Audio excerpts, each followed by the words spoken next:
রেইকিটা কি? এটা হচ্ছে একটা চিকিৎসা পদ্ধতি যাতে না কোনো ওষুধ, না কোনো পুজো পাঠ, না কোনো মাদুলি কিচ্ছু দরকার পড়ে না। খালি এই মহাজাগতিক শক্তিকে আমরা ইনভোক করার একটা ক্ষমতা পেয়ে যাই। এটা রেকি টিচাররা করতে পারে, যাকে বলা অ্যাটিউনমেন্ট করা। মানে আমাদের যে ৭ টা চক্র আছে, সেই ৭ টা চক্রের সঙ্গে মহাজাগতিক শক্তির একটা কানেকশন আমরা করে দিতে পারি।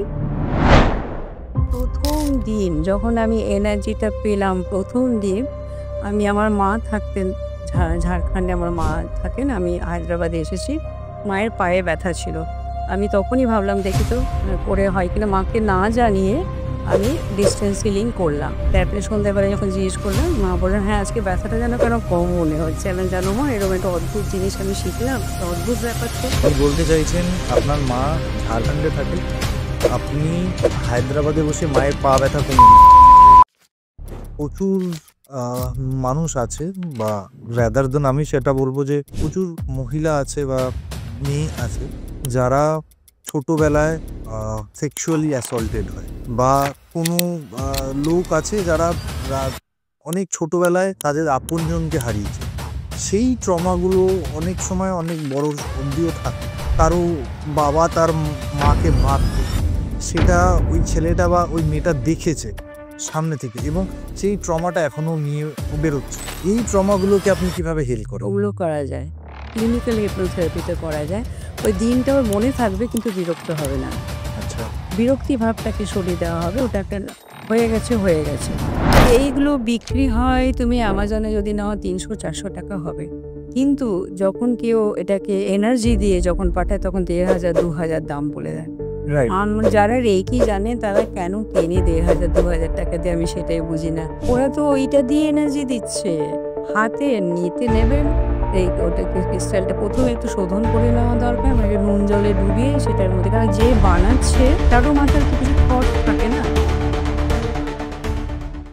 আজকের পর্বে আমরা আলোচনা করেছি রেকি নিয়ে। কিভাবে রেকি আমাদেরকে চিকিৎসা করে, রেকির কি কি প্রভাব রয়েছে, এবং রেকি কিভাবে কাজ করে সেই সব নিয়ে আমরা আলোচনা করেছি রেকির সাথে ক্রিস্টালের কি সম্পর্ক, ক্রিস্টাল হিলিং এর। আমরা আলোচনা করেছি ক্লিনিক্যাল হিপনোসিস, মানে পিএলআর ঠিক নয় কিন্তু পিএলআর এর মতো, যেখানে আমরা ছোটবেলায় গিয়ে কিভাবে আমাদের ট্রমাগুলোকে আমরা ঠিক করতে পারি, বা আমাদের ঘটে যাওয়া পাস্টে, এই জন্মের পাস্টের কিছু বাজে স্মৃতিকে কিভাবে আমরা হিল করতে পারি, সেইগুলো নিয়ে কথা হয়েছে কিছু পাস্ট লাইফ নিয়েও, কারণ উনি একাধারে ট্রেনার এবং ট্রিটমেন্টও করান। এই সব নিয়ে আমরা কথা বলেছি।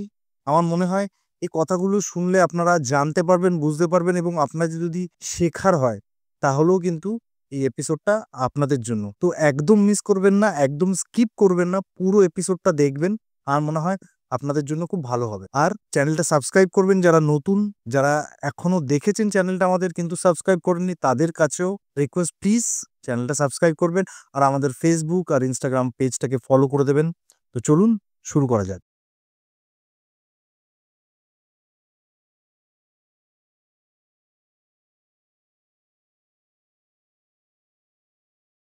সুপ্রিয়া ম্যাম, ওয়েলকাম টু কথা ও কানেকশন। Thank you. অনেক অনেক স্বাগত আমাদের চ্যানেলে।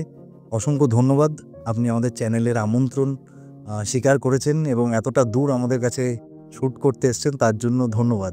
থ্যাংক ইউ আমাকে এখানে ডাকার জন্য, এই সুযোগ দেওয়ার জন্য। তোমাদের থ্রুতে আরও অনেকে জানতে পারবে আমি কি কি করি। প্রচুর নাম শুনেছি আপনার ইন টার্মস অফ রেইকি। রেইকিটা আমাদের কাছে অনেকটা মানে অজানা।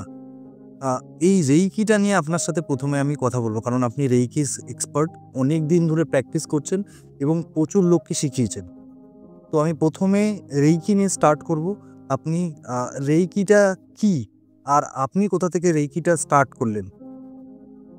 রেইকিকে সাধারণত বলা হয় স্পর্শ চিকিৎসা বলে লোকে জানতো আগে। একটা স্পর্শ চিকিৎসা ছাড়াও যেটা ডিস্টেন্সেও করা যায়, সেটা আমরা শিখে গিয়েছি ব্যাপারটা। রেইকি হচ্ছে মহাজাগতিক প্রাণশক্তি। এখানে একটা কথা প্রথমেই আমি বলে রাখতে চাইছি যে রেইকি কথাটা শব্দ উচ্চারণটার কিন্তু দুটো একটা ব্যাপার আছে, যেটা একটা REIKI রেইকি যেটা বলছি, এটা কিন্তু ইংলিশ ওয়ার্ড না, এটা জাপানিজ ওয়ার্ড। কেননা আমাদের যিনি মহাগুরু ডক্টর মিকাও উসুই, উনি জাপানিজ মহাপুরুষ ছিলেন। তো উনি ওনার মাতৃভাষাতে এটার নাম দিয়েছেন রেইকি, মহাজাগতিক প্রাণশক্তি। ইংলিশে যদি বলি তখন বলবো ইউনিভার্সাল লাইফ ফোর্স এনার্জি।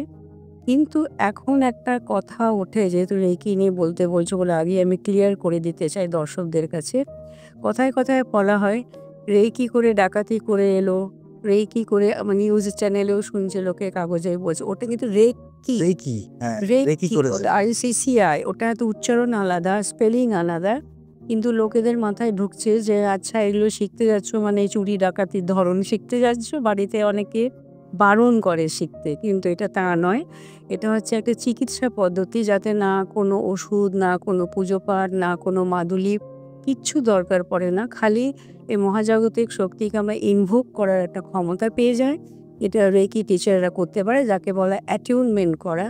মানে আমাদের যে 7টা চক্র আছে, সেই 7টা চক্রের সঙ্গে মহাজাগতিক শক্তির একটা কানেকশন আমরা করে দিতে পারি, যার থ্রু দিয়ে এই আপনি মহাজাগতিক কুণ্ডলী চক্রের কথা বলছেন? না, কুণ্ডলী একদম আলাদা ব্যাপার। এটা হচ্ছে আমাদের 7টা চক্র, crown, third eye, throat, heart, Manipura, হাড়া অ্যান্ড রুট চক্রা।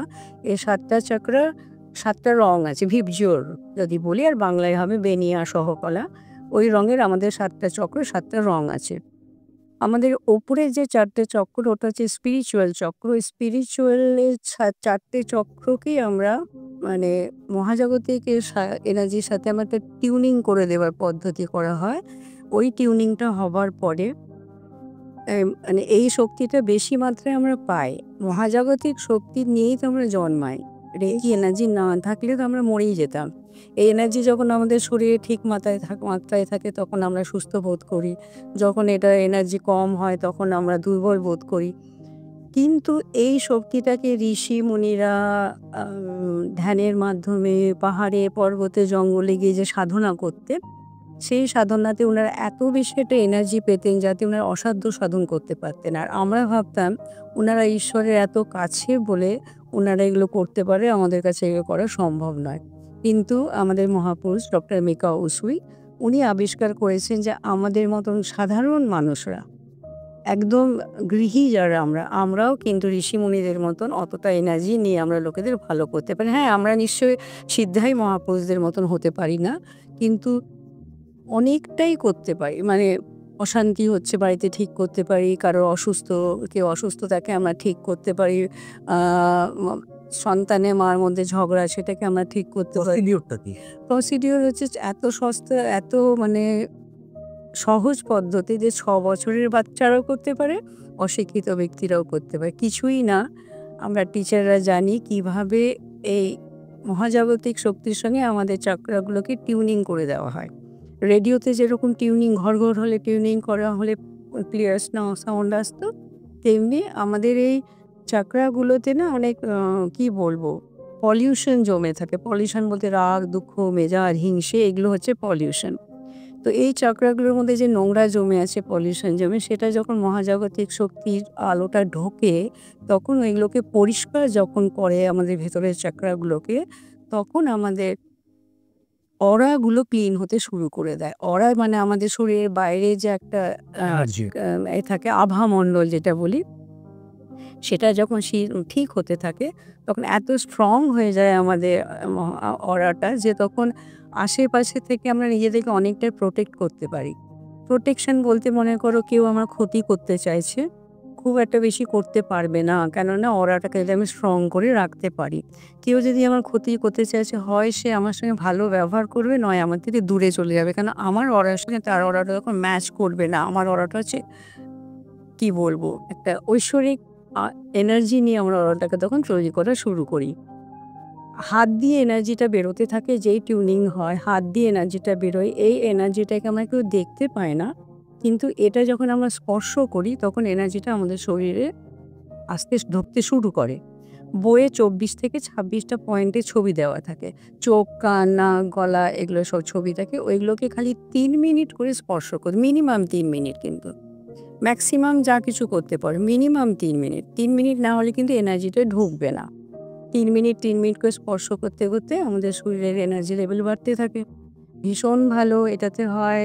কি হয় যদি গুণ বলো, গুণের তো কোনো শেষ নেই। গুণ বলতে তোমার এনার্জি লেভেল বাড়বে, কনফিডেন্স লেভেল বাড়ে, অনেক অনেক কিছু আমাদের এটাতে উপকার হয়। হ্যাঁ, এটাতে নেগেটিভ পয়েন্ট বলতে কিছুই নেই। যদি একটা নেগেটিভ পয়েন্ট লোকেরা ভাবে সেটা হচ্ছে, ঠিক নেগেটিভ আমি বলবো না, ওটা আমরা যদি পজিটিভ হিসেবে ধরি বেশি ভালো। সেটা হচ্ছে সুপ্ত কোনো অসুখ যদি শরীরে থাকে সেটা কিন্তু বেরিয়ে আসে। যেমন মনে করো কারোর সুগারের পেশেন্ট, সে ওপর থেকে ফিল করতে পারছে না যে তার সুগার আছে, নর্মাল লাইফ লিড করছে, কিন্তু ওইগুলো হচ্ছে সুপ্ত অসুখ, ধীরে ধীরে ধীরে ধীরে বেরিয়ে আসে। রিটেক তাড়াতাড়ি হবে। ডিটেক্ট তাড়াতাড়ি হয় মানে আমাদের এই যে আমরা এনার্জিটা দিই না, এই আলোটা ভেতরে গিয়ে না ভেতর থেকে হিল করে। তো ভেতর থেকে যখন হিল করছে তাহলে কি এনার্জিটা ভেতর থেকে গিয়ে যে অসুখটা সেটাকে টেনে বের করছে। কিছুদিন পরে সেটার প্রকাশ পাচ্ছে। যেই প্রকাশ পাচ্ছে তখন লোকে ভাবে আমি তো রেকি শিখেছিলাম, তার আগে তো আমার সুগারের কোনো প্রবলেম ছিল না। না, সুগারের প্রবলেম ছিল না, না তোমার ছিল, তুমি জানতে না। ওটা বাইরে এসে তুমি ট্রিটমেন্ট করো। কোন কোন চিকিৎসার জন্য বেসিক্যালি রেকি ইউজ করে? কি কি প্রবলেম সলভ হতে পারে? দেখো, কনফিডেন্স লেভেল বাড়ে, ঘুম খুব ভালো ঠিক হয়। বলতে পারো এক কথায় যদি বলি, মানুষ বিন্দাস হয়ে যায়। অহেতুক আমরা চিন্তা করি যেগুলো নিয়ে আমাদের কোনোভাবেই চিন্তা করে আমি কিছু করতে পারবো না, অহেতুক চিন্তা করে করে যে আমাদের নিজেদেরকে সময়টা নষ্ট করি, ওই অহেতুক চিন্তাটা প্রথমেই দূর হয়। আমি নিজেই চিন্তা করতাম আমার হাজবেন্ড ব্যাংকে ছিলেন বলে আমার মানে ডিপ্রেশনের কথা বলছেন আপনি? নট ডিপ্রেশন, আসলে আমার ছেলেরা বিদেশে থাকে, আমাদের ব্যাংকে ছিলেন আমার হাজবেন্ড, সেই সূত্রে বহু জায়গায় আমাদের ট্রান্সফার হয়। তো আমাদের লন্ডনেও আমরা ছিলাম কিছু বছর। তো যখন আমি লন্ডন থেকে আমরা যে ৪-৫ বছর পরে যখন আমি ইন্ডিয়াতে ফিরে এলাম, ছেলেরা ওখানেই থাকলো। এবার মা হাজারটা চিন্তা, যখন ছোট ছেলে স্কুলে, বড় ছেলে সবে কলেজে ঢুকেছে। ওই চিন্তাতেই তো আমার মানে কোলেস্টেরল হাই হতে শুরু করে দিল। ডাক্তার বলল যে, "আপনি কি করেন? লাইফস্টাইল কি?" আমি কিছুই করি না। এমনি বসে থাকি, ছেলেরা বাইরে থাকে। বলছে, "ওই জন্য আপনি চিন্তাতে আপনার কোলেস্টেরল হাই হয়ে গেছে।" অহেতুক চিন্তা। এরপরে যখন রেকি শিখলাম তখন ওই চিন্তাটা মাথা থেকে দূর হয়ে গেল। কেন দূর হয়ে গেল? কেননা আমি জানি ওদের কোনো প্রবলেম হলে আমি রেকি পাঠাবো এবং ওরা তাতে সুস্থ হবে। মানে আপনি এখানে বসে ওদের কোনো বেশ। প্রবলেম হলে আমি এখান থেকে আপনি লন্ডনে পাঠাতে পারেন? হাউ একদম ইজ ইট পসিবল? সেটাই হচ্ছে, তুমি যেমন প্রশ্ন করলে আমাকে, আমিও প্রশ্ন করেছিলাম যখন আমি রেকি জানতাম না। একজন ভদ্রমহিলা আমাকে বললেন যে, আমি রেকি জানি, আর রেকিতে কি করেন? ওটা কি জিনিস তাই জানি না। তখন উনি বললেন, আমার ছেলেরা USA তে থাকে, আমি ওদেরকে রেকি পাঠাই। আমি কিভাবে পাঠান? পার্সেলে না কুরিয়ারে কিভাবে পাঠান? তো বলল, না, না, মনে, মনে পাঠায়। তখন আমি বললাম, দেখি ব্যাপারটা কি? তখনই আমি শিখলাম। আমি হায়দ্রাবাদ থেকে ট্রেনিং নিয়েছি। আমার রেকি টিচারের নাম সাবিত্রী পটনায়ক। আমি আমার টিচারের নাম বলতে ভালোবাসি, কারণ সম্মান দেওয়া হয়। খুবই ভালো আমার আমার বান্ধবীও সে। আ ওর কাছে যখন শিখলাম তখনই আমি দেখলাম ১ম দিন যখন আমি এনার্জিটা পেলাম, ১ম দিন আমার মা থাকতেন ঝাড়খণ্ডে আমার মা থাকেন। আমি হায়দ্রাবাদে এসেছি। মায়ের পায়ে ব্যথা ছিল। আমি তখনই ভাবলাম দেখি তো করে হয় কিনা। মাকে না জানিয়ে আমি ডিসট্যান্স হিলিং করলাম। তারপরে সন্ধ্যাবেলায় যখন জিজ্ঞেস করলাম, মা বললেন, "হ্যাঁ, আজকে ব্যথাটা যেন কেন কম মনে হচ্ছে।" আমি বললাম, "জানো মা, এরকম একটা অদ্ভুত জিনিস আমি শিখলাম। অদ্ভুত ব্যাপার তো।" মানে এইরকম তখন আপনি বলতে চাইছেন আপনার মা ঝাড়খণ্ডে থাকে, আপনি হায়দ্রাবাদে বসে মায়ের পা ব্যথা কমিয়ে দিয়েছেন। একদম পাওয়া মানে পা ব্যথা কমিয়ে যাচ্ছে, পা মানে ব্যথা, ফিজিক্যাল কোনো রকম পা প্রবলেম? ব্যথা নট অনলি, সোজা কথা, ঋষিমুনিরা যা করতে পারতেন আমরা কিন্তু অনেকটা তত এই তাহলে তো মেডিকেল সায়েন্স এর কোনো জায়গায় মেডিকেল সায়েন্স তো সারাক্ষণ আমি মানি। মেডিকেল সায়েন্স থাকবেই, কেননা মেডিকেল সায়েন্স না হলে আমরা বাঁচতে পারি না। এটা হচ্ছে মেডিকেল সায়েন্সের যে আমরা তাকে আরেকটু এনহ্যান্স করতে পারি রেকি। যদি মনে করো কারো, জানো, আমি একটা কথা বলি, আমরা যখন লন্ডনে ছিলাম তখন আমি দেখেছি হসপিটাল, রয়্যাল ফ্রি একটা হসপিটাল আছে, খুব ফেমাস হসপিটাল, ওখানে বিশাল হসপিটাল। ওখানে একটা কারণে আমি গিয়েছি, বাইরে কাঁচে দেখছি লেখা আছে রেকি হিলারের নাম্বার। আমি বললাম, আচ্ছা, রেকি হিলারের নাম্বার এখানে? তখন বলা যে হসপিটাল থেকে যারা অসুস্থ হয়ে বাড়ি ফিরছে তখন অসুস্থতাটাকে আরো ভালো করার জন্য, তাড়াতাড়ি সুস্থ করার জন্য হিলারদের দরকার। মানে যেখানে আপনি বলতে চাইছেন যে হসপিটাল বা ডাক্তাররা যখন সুস্থ করতে পারছে না তখন রেকি আসছে? ডাক্তাররা সুস্থ করে দিচ্ছেন, এরপরে রেকি সেটাকে আরো তাড়াতাড়ি সুস্থ করে দিচ্ছে। মানে ডিউরেশনটা কমিয়ে দিচ্ছে। ডিউরেশনটা কমিয়ে দিচ্ছে, ওষুধগুলোর কাজ তাড়াতাড়ি হতে শুরু করে দিচ্ছে। যে ওষুধে আমার টাইম লাগতো সেই ওষুধের কাজ তাড়াতাড়ি শুরু হয়েছে। আর মিরাকল তো হতেই থাকে। আপনি প্রথমে বলছিলেন যে আপনি 3 মিনিটের এনার্জি ট্রান্সফার করবেন কাউকে, তাহলে সেটা ঠিক হবে। কিন্তু আপনি তারপর বলছেন যে হায়দ্রাবাদ থেকে আপনি আপনার মাকে ঝাড়খণ্ডে ট্রান্সফার করলেন। তাহলে এনার্জিটা ট্রান্সফার কি করে? আপনি তো 3 মিনিট তাকে না, দিলেন না। তুমি একটা জিনিস একটু ভুল করলে। আমাদের যে বডি চার্জের ব্যাপার হচ্ছে মিনিমাম 3 মিনিট আমাকে বডি চার্জ করতে হবে। নিজের বডি নিজের যে body, হিলিং করছে। নিজের বডি, হ্যাঁ। প্রত্যেকটা পয়েন্ট চাকরাগুলোকে চার্জ করছি। একদিন না, মিনিমাম 21 ডেজ ওটাকে আমাদের সাধনায় বলা হয়, শুদ্ধিকরণ বলা হয়। আচ্ছা। After 21 days then you can learn second degree, not before 21 days. এটা হচ্ছে নিয়ম। হচ্ছে নিজের বডি চার্জ করার জন্য মিনিমাম 3 মিনিটস আমাকে বডিতে আমাকে হাত দিয়ে পয়েন্টগুলোকে চার্জ করতে হবে। এবং আমি যখন কাউকে পাঠাচ্ছি রেকি, তখন আমাকে মিনিমাম 10 মিনিট বসতে হবে। মিনিমাম 10 মিনিট বসতে হবে, তখন ফিল করতে শুরু করবে যে হ্যাঁ, কিছু একটা ও পাচ্ছে। আমরা যখন রেকিতে বলি তুমি কি রিসিভ করছো? তুমি আমার হাত থেকে কি রেকি যাচ্ছে? আমাদের একটা কথাগুলো, আমরা এই কথাগুলো বলি। তাকে তুমি জানিয়েও পাঠাতে পারো, না জানিয়েও পাঠাতে পারো। মানে ধরুন আপনি আমাকে রেকি হিলিং করছেন, তাহলে কি আমি বুঝতে পারবো যে আমি কিছু পাচ্ছি, আমি রিসিভ করছি কিছু? আমি যে তোমাকে বলি যে আমি তোমাকে রেকি পাঠাবো, ভাবো আমি ডিস্টেন্সেই পাঠাচ্ছি, তুমি বাড়িতে আছো, না চলো তোমাকে আমি এখান থেকে এইটুকুনের মধ্যে আমি মিনিট 15-20 তোমাকে আমি রেকি দেবো। অসময়েও তোমাকে আমি ঘুম পাড়িয়ে দেবো আচ্ছা। এনার্জিতে। তখন আমাকে ইন্টেনশন ক্রিয়েট করতে হবে যে আমি কি পারপাসে রেকি পাঠাচ্ছি। আচ্ছা। জাস্ট এমনি রেকি পাঠিয়ে দিলাম হচ্ছে না, আমাকে পারপাসটা করতে হবে, কি পারপাসে রেকি পাঠাচ্ছি। সেই রকমই যখন কারোর ব্যথার জন্য ভাবায়, তখন আমাদেরকে ওটা খুব ভালো করে ভিজুয়ালাইজ করতে হয় যে আমি কি পারপাসে পাঠাচ্ছি।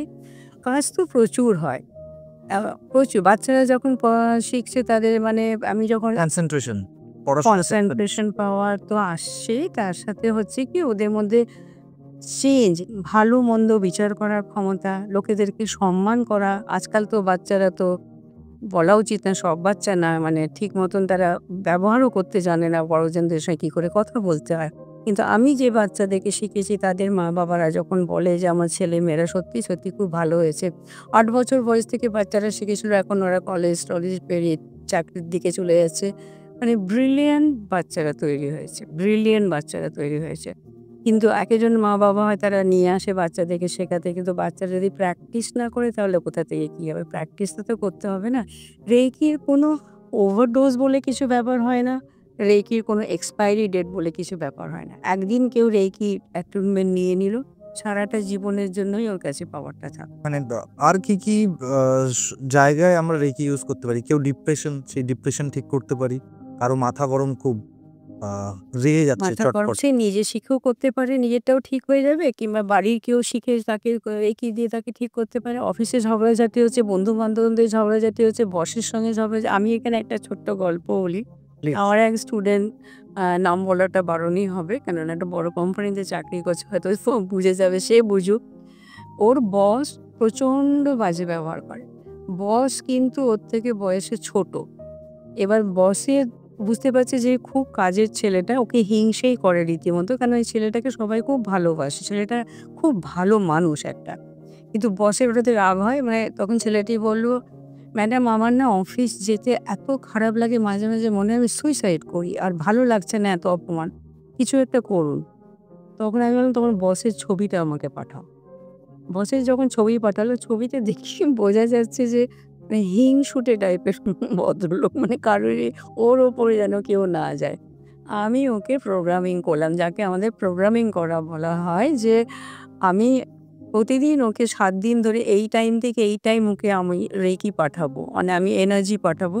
আমি পাঠাই কি না পাঠাই, আমি যদি একদিন বসে একটা প্রোগ্রামিং করে নিই, দি নেক্সট 7 ডেজ এই ব্যক্তি আমার কাছে এইভাবে এনার্জিটা পেতে থাকবে, এরকম ধরনের বলা হয়। তো আমি একদিন প্রায় ৪০-৪৫ মিনিট বসে মেডিটেশনে ওকে আমি করলাম। মানে ৩ দিনের দিন আমার স্টুডেন্ট বলছে, ম্যাডাম একদম পাল্টে গেছে, খালি আমার সঙ্গে না অফিসের লোকেদের সঙ্গেও ভালো ব্যবহার করছে। এই হচ্ছে তো বশীকরণ। বশীকরণ বলতে পারুন। কিছুটা বলতে কেন হয় এখানে বশীকরণ বলতে, যদি বশীকরণ বলো তাহলে বলবো নিশ্চয়ই বশীকরণ, কারণ ওর মনের মধ্যে আমি ভালো জিনিস ঢোকালাম। তুমি একটা ভালো মানুষ, তুমি যদি ভালো ব্যবহার করো, লোকেরা তোমারই প্রশংসা করবে। ভালো জিনিস ঢোকাল না। রেইকিতে কখনো নেগেটিভ কিছু করা যায় না। রেইকি আমার যেরকম মানে চটজলদি আমার রাগটা বেড়ে যায়, আমি তাড়াতাড়ি মানে হট হট মানে শর্ট টেম্পার বলে না, সেই রকম জিনিসও এখান থেকে হিল করা যায়, শর্ট টেম্পার। তুমি যদি নিজে রেইকি শেখো, হুম।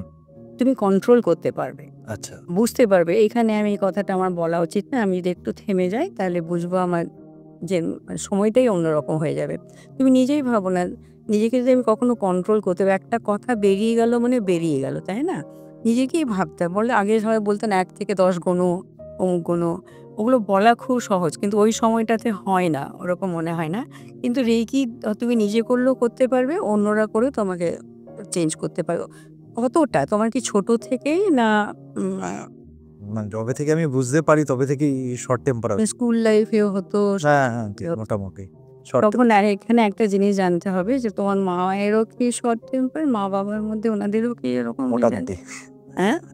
হ্যাঁ, সেটাই হচ্ছে ব্যাপার। উনাদের থেকেই তুমি এসছো। আরেকটা হয় তুমি যখন মায়ের মধ্যে ছিলে, তখন মার হয়তো আরো মেজাজ ছিল। সেটাকেও ক্যারি করেছে। এইগুলোকেও অনেকটা ঠিক করে নেওয়া যায়। যখন আমি ক্লিনিক্যাল হিপনোথেরাপি করি, তখন ওটাকে ওম হিলিং বলা হয়। যে ইমাজিন করি ওমের মধ্যে নিয়ে গিয়ে সেই সময়কার ব্যাপারটা ক্লিনিক্যাল তখন হিপনোথেরাপি নিয়ে আমি আলোচনা করব। ওটা নিয়েও আমি আলোচনা করব। একটা লোক যখন রেইকি নিচ্ছে বা তার একটা প্রবলেম সলভ করছে, কতবার রেইকি নিতে হয় যাতে ওই প্রবলেমটা সলভ হয়? মিনিমাম 21 ডেজ করলে তবে হয়। প্রত্যেকদিন? করতে ছোটখাটো ব্যাপার তো ৩-৪ দিনেই হয়ে যাবে। কিন্তু যেটা বহুদিন ধরে ব্যাপারটা আছে, যেরকম? আ এই যেমন হচ্ছে তোমার শর্ট টেম্পারের ব্যাপারটা বলছো, ওটা ২ দিন ৩ দিন করতে গেলে ওটা সাময়িক ব্যাপার হবে। কারো খুব ব্যথা কষ্ট আছে। কম বয়সী ছেলেমেয়েদের ব্যথা কষ্ট হতে গেলে সেটা 21 ডেজ থেকে 1 মান্থ করতে গেলে অনেকটাই পাবে। এবার ভ্যারি করছে পারসন টু পারসন, তার শরীরটা কীরকম নিজাম, প্রত্যেকটা ওষুধের যেরকম সবাইকে সব ওষুধ কাজ করে না। এমনি রেইকিতেও কারোর খুব তাড়াতাড়ি কাজ হয়, কারোর আবার খুব টাইম লাগে। যাদের তাড়াতাড়ি কাজ হয় তারা খুবই লাকি। রেইকিতে সব কিছু ঠিক হয়। মনে করো ২ জন ব্যক্তি এলো, এ ১০ টা অসুখ নিয়ে এলো, আরেকজন ১০ টা অসুখ নিয়ে এলো। দেখা যাবে একজনে 1 to 5 সবকিছু ঠিক হয়ে গেল, আরেকজনের 5 to 6 সবটা ঠিক হলো। কিন্তু দুজনেরই হাফ, হাফ ঠিক হলো। তার মানে কি ১০ টা প্রবলেমই সলভ হলো। কিন্তু কার শরীরে কতটা, কে কতটা নিতে পারলো তার উপরে ব্যাপারটা। পুরোপুরি যে যত প্র্যাকটিস করবে, আমি যে সময় রেইকি শিখেছি ওটা ২০০৬। ২০০৬ এ রেইকি শিখে ২০০৯ এ আমি টিচার হয়েছি। ২০০৬ থেকে আজ পর্যন্ত আমি চেষ্টা করি প্রতিদিনই নিজের বডি চার্জ করতে। এটাই হচ্ছে আমার ওষুধ, এটাই হচ্ছে আমার এনার্জি। আমার ক্লাস, আমার মানে সত্যি কথা বলতে যেমন আমি টাইমই দিতে পারি না কাউকে। হয় কখনো পাস ফাইল দেখাচ্ছি কিংবা ট্রেনিং করছি, রেইকি শেখাচ্ছি অমুক। আমার আমার ইউটিউবে আমার প্রোগ্রামের নামই হচ্ছে রেইকির জগৎ। রেইকি তো দেখো মহাজাগতিক শক্তি বলতে তো আমি এঞ্জেলকেও তাই বলব না, মহাজাগতিক শক্তির ইয়েতে এনার্জি আছে। রেইকি নামে অনেক রকমেরই ক্লাস হয়। কিন্তু আমি যে রেইকিটা করি সেটা হচ্ছে উসুই রেইকি পদ্ধতি। যেহেতু ডক্টর মিকাও উসুই এটা সৃষ্টি করেছেন বলে ওটার নাম হচ্ছে উসুই রেইকি পদ্ধতি। এরপরে উসুই রেইকি পদ্ধতিকে নিয়ে লোকেরা আরও অনেক, অনেক করেছেন। সেগুলো সব কাজ করে নিশ্চয়ই। কিন্তু আমি যেটা করাই সেটা উসুই রেইকি পদ্ধতি করাই। আপনি এপিসোডের শুরুতেই বলছিলেন যে চক্রগুলোকে আপনি চার্জ করেন। এই চক্রের ভারসাম্যটা ১ম এ আরেকটু যদি ডিটেইলসে বলেন যে এই চক্রগুলো কিভাবে কাজ করে? আর চক্রের এই ভারসাম্যটা কিভাবে আপনারা আ বা করে রাখেন? চক্রর ভারসাম্য আলাদা করে বোঝা খুব মুশকিল, কিন্তু আমরা সিম্পল কথা বলছি। বডি চার্জ, যে ৪-৭টা চক্রকে যখন আমরা চার্জ করি, ও নিজে নিজেই চক্রের মধ্যে মানসিক ব্যাপারও থাকে এবং পারিপার্শ্বিক ব্যাপারও থাকে। যদি আমি একটা ছোট্ট উদাহরণ দিই, হার্ট চক্রতে আমরা কি বলবো, হার্টের সঙ্গে কি কি অর্গান আছে আমাদের? আমাদের লাংস থাকতে পারে, হার্টের প্রবলেম, হার্ট আছে, থাইমাসের আছে, এগুলো আমাদের হার্ট চক্রের সঙ্গে রিলেটেড। তাহলে হার্ট চক্রতে যখন আমরা রেখে দিচ্ছি ওইগুলো সুস্থ হচ্ছে। এটা হচ্ছে আমাদের শারীরিক। এবার মানসিক ক্রিয়া কি? রাগ, দুঃখ, মেজাজ, এগুলো হচ্ছে আমাদের হার্টের মধ্যে থাকছে। তাহলে এটা হচ্ছে প্রেম, প্রীতি, ভালোবাসা, মায়া, দয়ার কেন্দ্র হচ্ছে হার্ট চক্র। দুটোতেই কাজ হবে। যখন দেখব আমার মধ্যে, যদি আমি শারীরিক দিক দিয়ে দেখি যে আমার হার্টের আশেপাশে অর্গানগুলোর প্রবলেম, তার মানে হার্ট চক্র আমার ব্যালেন্স নেই। এবার আমি যদি দেখি না আমার মধ্যে মায়া দয়া নেই, লোককে দেখে বিরক্ত হচ্ছি, ও কারোই ভালো আমার ভালো লাগছে না, সবটাতে হিংসে আসে, তার মানে আমার হার্ট চক্রের প্রবলেম আছে। এইভাবে আমাদের প্রত্যেকটা চক্রের আলাদা আলাদা গুণ আছে, ক্রাউন থেকে শুরু করে রুট চক্রা পর্যন্ত। যেমন যদি বলি রুট চক্র, একদম লাস্ট চক্র হচ্ছে মূলাধার চক্র। ওই মূলাধার চক্রের সঙ্গে অর্গান হচ্ছে স্পাইনাল কর্ড, এগুলো হচ্ছে মূলাধারের সঙ্গে আমাদের অনেকগুলো যুক্ত আছে। এটা যদি আমি অর্গান হিসেবে ভাবছি, তাহলে আমি ভাবছি মূলাধারের সঙ্গে আশেপাশে যা যা আমাদের অর্গান আছে সেগুলো যেমন আছে সেগুলোকে হিল করা যায়। সেগুলোকে হিল করছে। এবার যদি পারিপার্শ্বিক দিকে দেখি, অর্থের অভাব, ধার দেনা, কেউ টাকা নিয়েছে শোধ করছে না, অ্যাবান্ডান্স, এইখানে হচ্ছে অর্থের ব্যাপার যেখানে প্রবলেম, সেটা তো মূলাধার চক্র। তাহলে শারীরিক ব্যাপারটাও আসছে এবং পারিপার্শ্বিক ব্যাপারটাও আসছে। এইগুলোর মধ্যে আমাকে খুঁজতে হবে যে কোন জিনিসটা আমাকে ঠিক করতে হবে। অনেকে যখন বলে না যে আমি আমার এটা প্রবলেম ওটা প্রবলেম, তখন জানতে হবে যে তোমার শারীরিক প্রবলেম আছে না মানসিক প্রবলেম আছে, দুটোর মধ্যে কোনটা আছে বলো, সেই অনুযায়ী তোমাকে তখন হিল করা হবে। আমাদের প্রত্যেকটা চক্রে যখন আমরা রেকি শেখাই, তখন সপ্তচক্র বিশ্লেষণটা মাস্ট, ওটা শেখাতেই হবে। দুটো জিনিস মাস্ট, একটা হচ্ছে সপ্তচক্র বিশ্লেষণ আর একটা হচ্ছে নিজেকে প্রোটেকশন দেওয়া। আমি যখন কাউকে রেকি দেব, তখন আমি নিজেকেও প্রোটেক্ট করে রাখবো যাতে আমাকে ব্যাকফায়ার না করে। তোমার মেজাজ আছে, আমি তোমাকে রেকি দিচ্ছি, আমার মেজাজ নেই। এবার তোমার অরাটা যদি এতই স্ট্রং থাকে যে তোমার এতই মেজাজ, আমার অরা যদি সফট থাকে, কিছু তো ধাক্কা আমাকে মারবে। তখন তার আগে আমরা প্রোটেকশন নিয়ে নিই নিজের একটা, যে যতক্ষণ দেওয়া হয়েছে এটা বলা থাকে, তখন আর ব্যাকফায়ারের কোনো ব্যাপার থাকে না। যেমন আমাদের সনাতন ধর্মে যেরকম যদি কোনো তান্ত্রিক বা যারা কোনো যজ্ঞ বেঁধে রাখা যজ্ঞ করার সময় যখন নিজের শরীরকে বেঁধে রাখে, তো ঠিক আপনারাও সেই সেম জিনিসই করছেন। অতটা না, ওনারা অনেক বড় বড় ব্যাপার, তন্ত্র যারা সব করেন ওনাদের আলাদা ব্যাপার। আমরা একটা মানে দৈত্য আর দেবতার মধ্যে যেরকম দেবতারা ছিলেন সফট, যখন আমাদের অসুরকে মারার জন্য তো দেবতারা কত কিছু করার পর মা দুর্গাকে সৃষ্টি করলেন, তবে মারতে পারলেন, উনি তো একাই ছিলেন। আমরা অতটাই সফট, আমরা সফট ব্যাপারগুলো করি, আমাদের দ্বারা কোনো রকম নেগেটিভ কাজ আমরা করতে পারি না। তাই জন্য বেঁধে রাখা, আমার কাছে যখন অনেক তান্ত্রিকও এসেছেন ক্লাস করতে রেকি, তাই নাকি? অনেক তান্ত্রিক কাজ করতে এসে অনেক রকমের বিদ্যা নিয়ে যারা আছেন, তারা নিজের শিকারও করেন, ডাইনি বিদ্যা শিখেছে অনেকে, তারাও পর্যন্ত রেকি শিখে গেছে আমার কাছে। আরে বাপরে! অনেক রকম আছেন যারা শিখেছে, কেন ফর্মে ওরা লেখে কথাটা কি কি বিদ্যা ওরা শিখেছে। তো যখন আমি কথা বলি তান্ত্রিকদের সাথে, যেরকম আচ্ছা আমার ছবি তো টিভিতে লোকে দেখতেই পায়, একটা আন্দাজ করে নিল, নামও পেয়ে গেল, সবই পেয়ে গেল, তাহলে তো আমারও লোকে ক্ষতি করতে পারে। এটা পরিষ্কার কথা। না আমার ছবি দেখলেই তো হয়ে যায় না লোকেদের।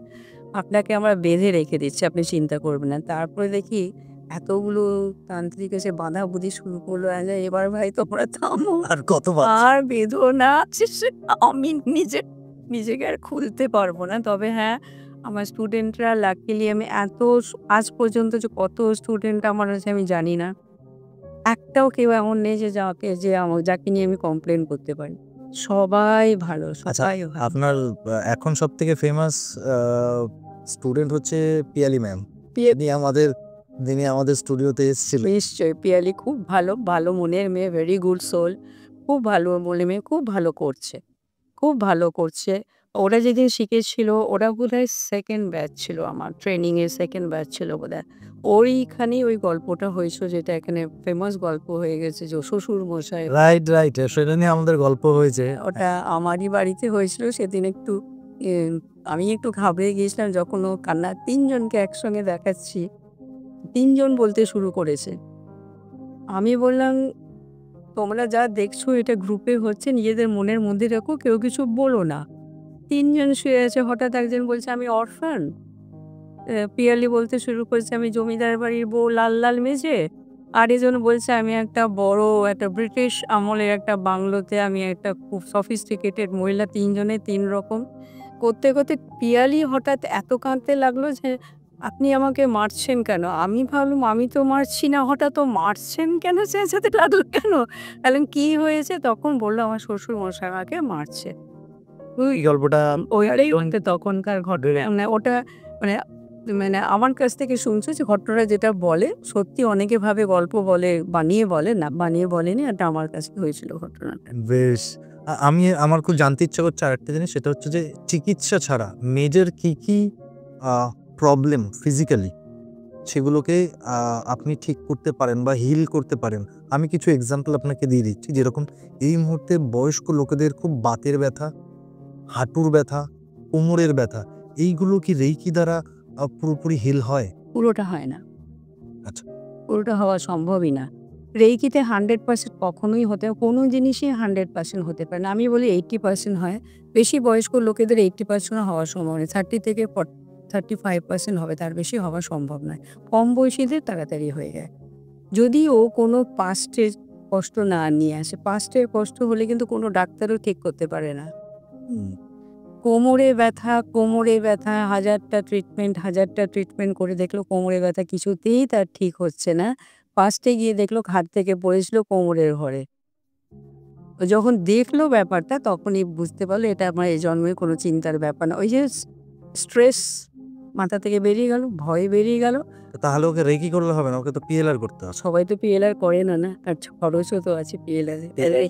রেইকির একটা করলো কি সারা জীবনে থেকে গেল তার কাছে বিদ্যাটা। ও নিজের ভালো করছে, অন্যের ভালো করছে। কিন্তু সাময়িক যে ব্যথাটা হয় মাঝে, মাঝে যে কোমরের খুব একটা ব্যথা হয় বা পায়ের খুব একটা ব্যথা হয়, সেই সাময়িক ব্যথাটা কমানো যায় কি? সাময়িক ব্যথা কমানো যায়। পেইন কিলারের মতন কমানো যায়। হ্যাঁ। পেইন কিলারের মতো পেইন কিলার খেলে তো আমাদের অনেক মানে সাইড ইফেক্ট আছে। এটাতে সাইড ইফেক্ট না। সাইড ইফেক্ট তো একদমই নেই, একদমই নেই। মানে রেইকিতে সাইড ইফেক্টের কোনো প্রশ্নই ওঠে না। আমাদেরই যখন লেগে-টেগে গেল, কোথায় গেল, পেইন কিলারের কখন প্রশ্নই ওঠে না। হাত দিয়েই কিছুক্ষণ থাকি, ব্যথাটা কারণ আপনি ক্রিস্টাল হিলিংও করেন। কিন্তু তার আগে আমি বলব, আপনি কি এই মুহূর্তে লাইভ কিছু আমাদেরকে ডেমো দেখাতে পারবেন রেইকির? রেইকি ডেমো দেখাতে গেলে তো অনেক টাইম লাগে। হ্যাঁ। একটাই হয়তো এই তোমাদের এসি চলছে, হাত ঠান্ডা। হয়তো কাউকে টাচ করে কিছুক্ষণ দেখাতে পারি যে আমার হাত থেকে কোনো এনার্জিটা গরম হলো কিনা ওটা ফিল করাতে পারে। তাকে করব। আমাকেই করুন না। তাহলে তো টাচ করতে হবে তোমার। হ্যাঁ, আমি আসছি সামনে। কোনো প্রবলেম নেই। আমাকে টুলটা দিন। তোমার হাতে কোথাও ব্যথা-ট্যাথা কিছু নেই। তুমি এমনি রাখো হাত। তোমার হাত তো এমনিই গরম হয়ে আছে। দাঁড়াও। তো আপনার হাত প্রচন্ড। তোমার নামটা কি? আমার নাম বিনোদ দাস। বিমান।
আমি তো এখানে ফিল করছি, তুই ফিল করতে পারি এই জায়গাটাতে। আঙুল দিচ্ছি দেখো। চিনচিনে ভাব, শিশির একটা কোনো ভাব। হাতটা বড় আচ্ছা, ফিল করছো?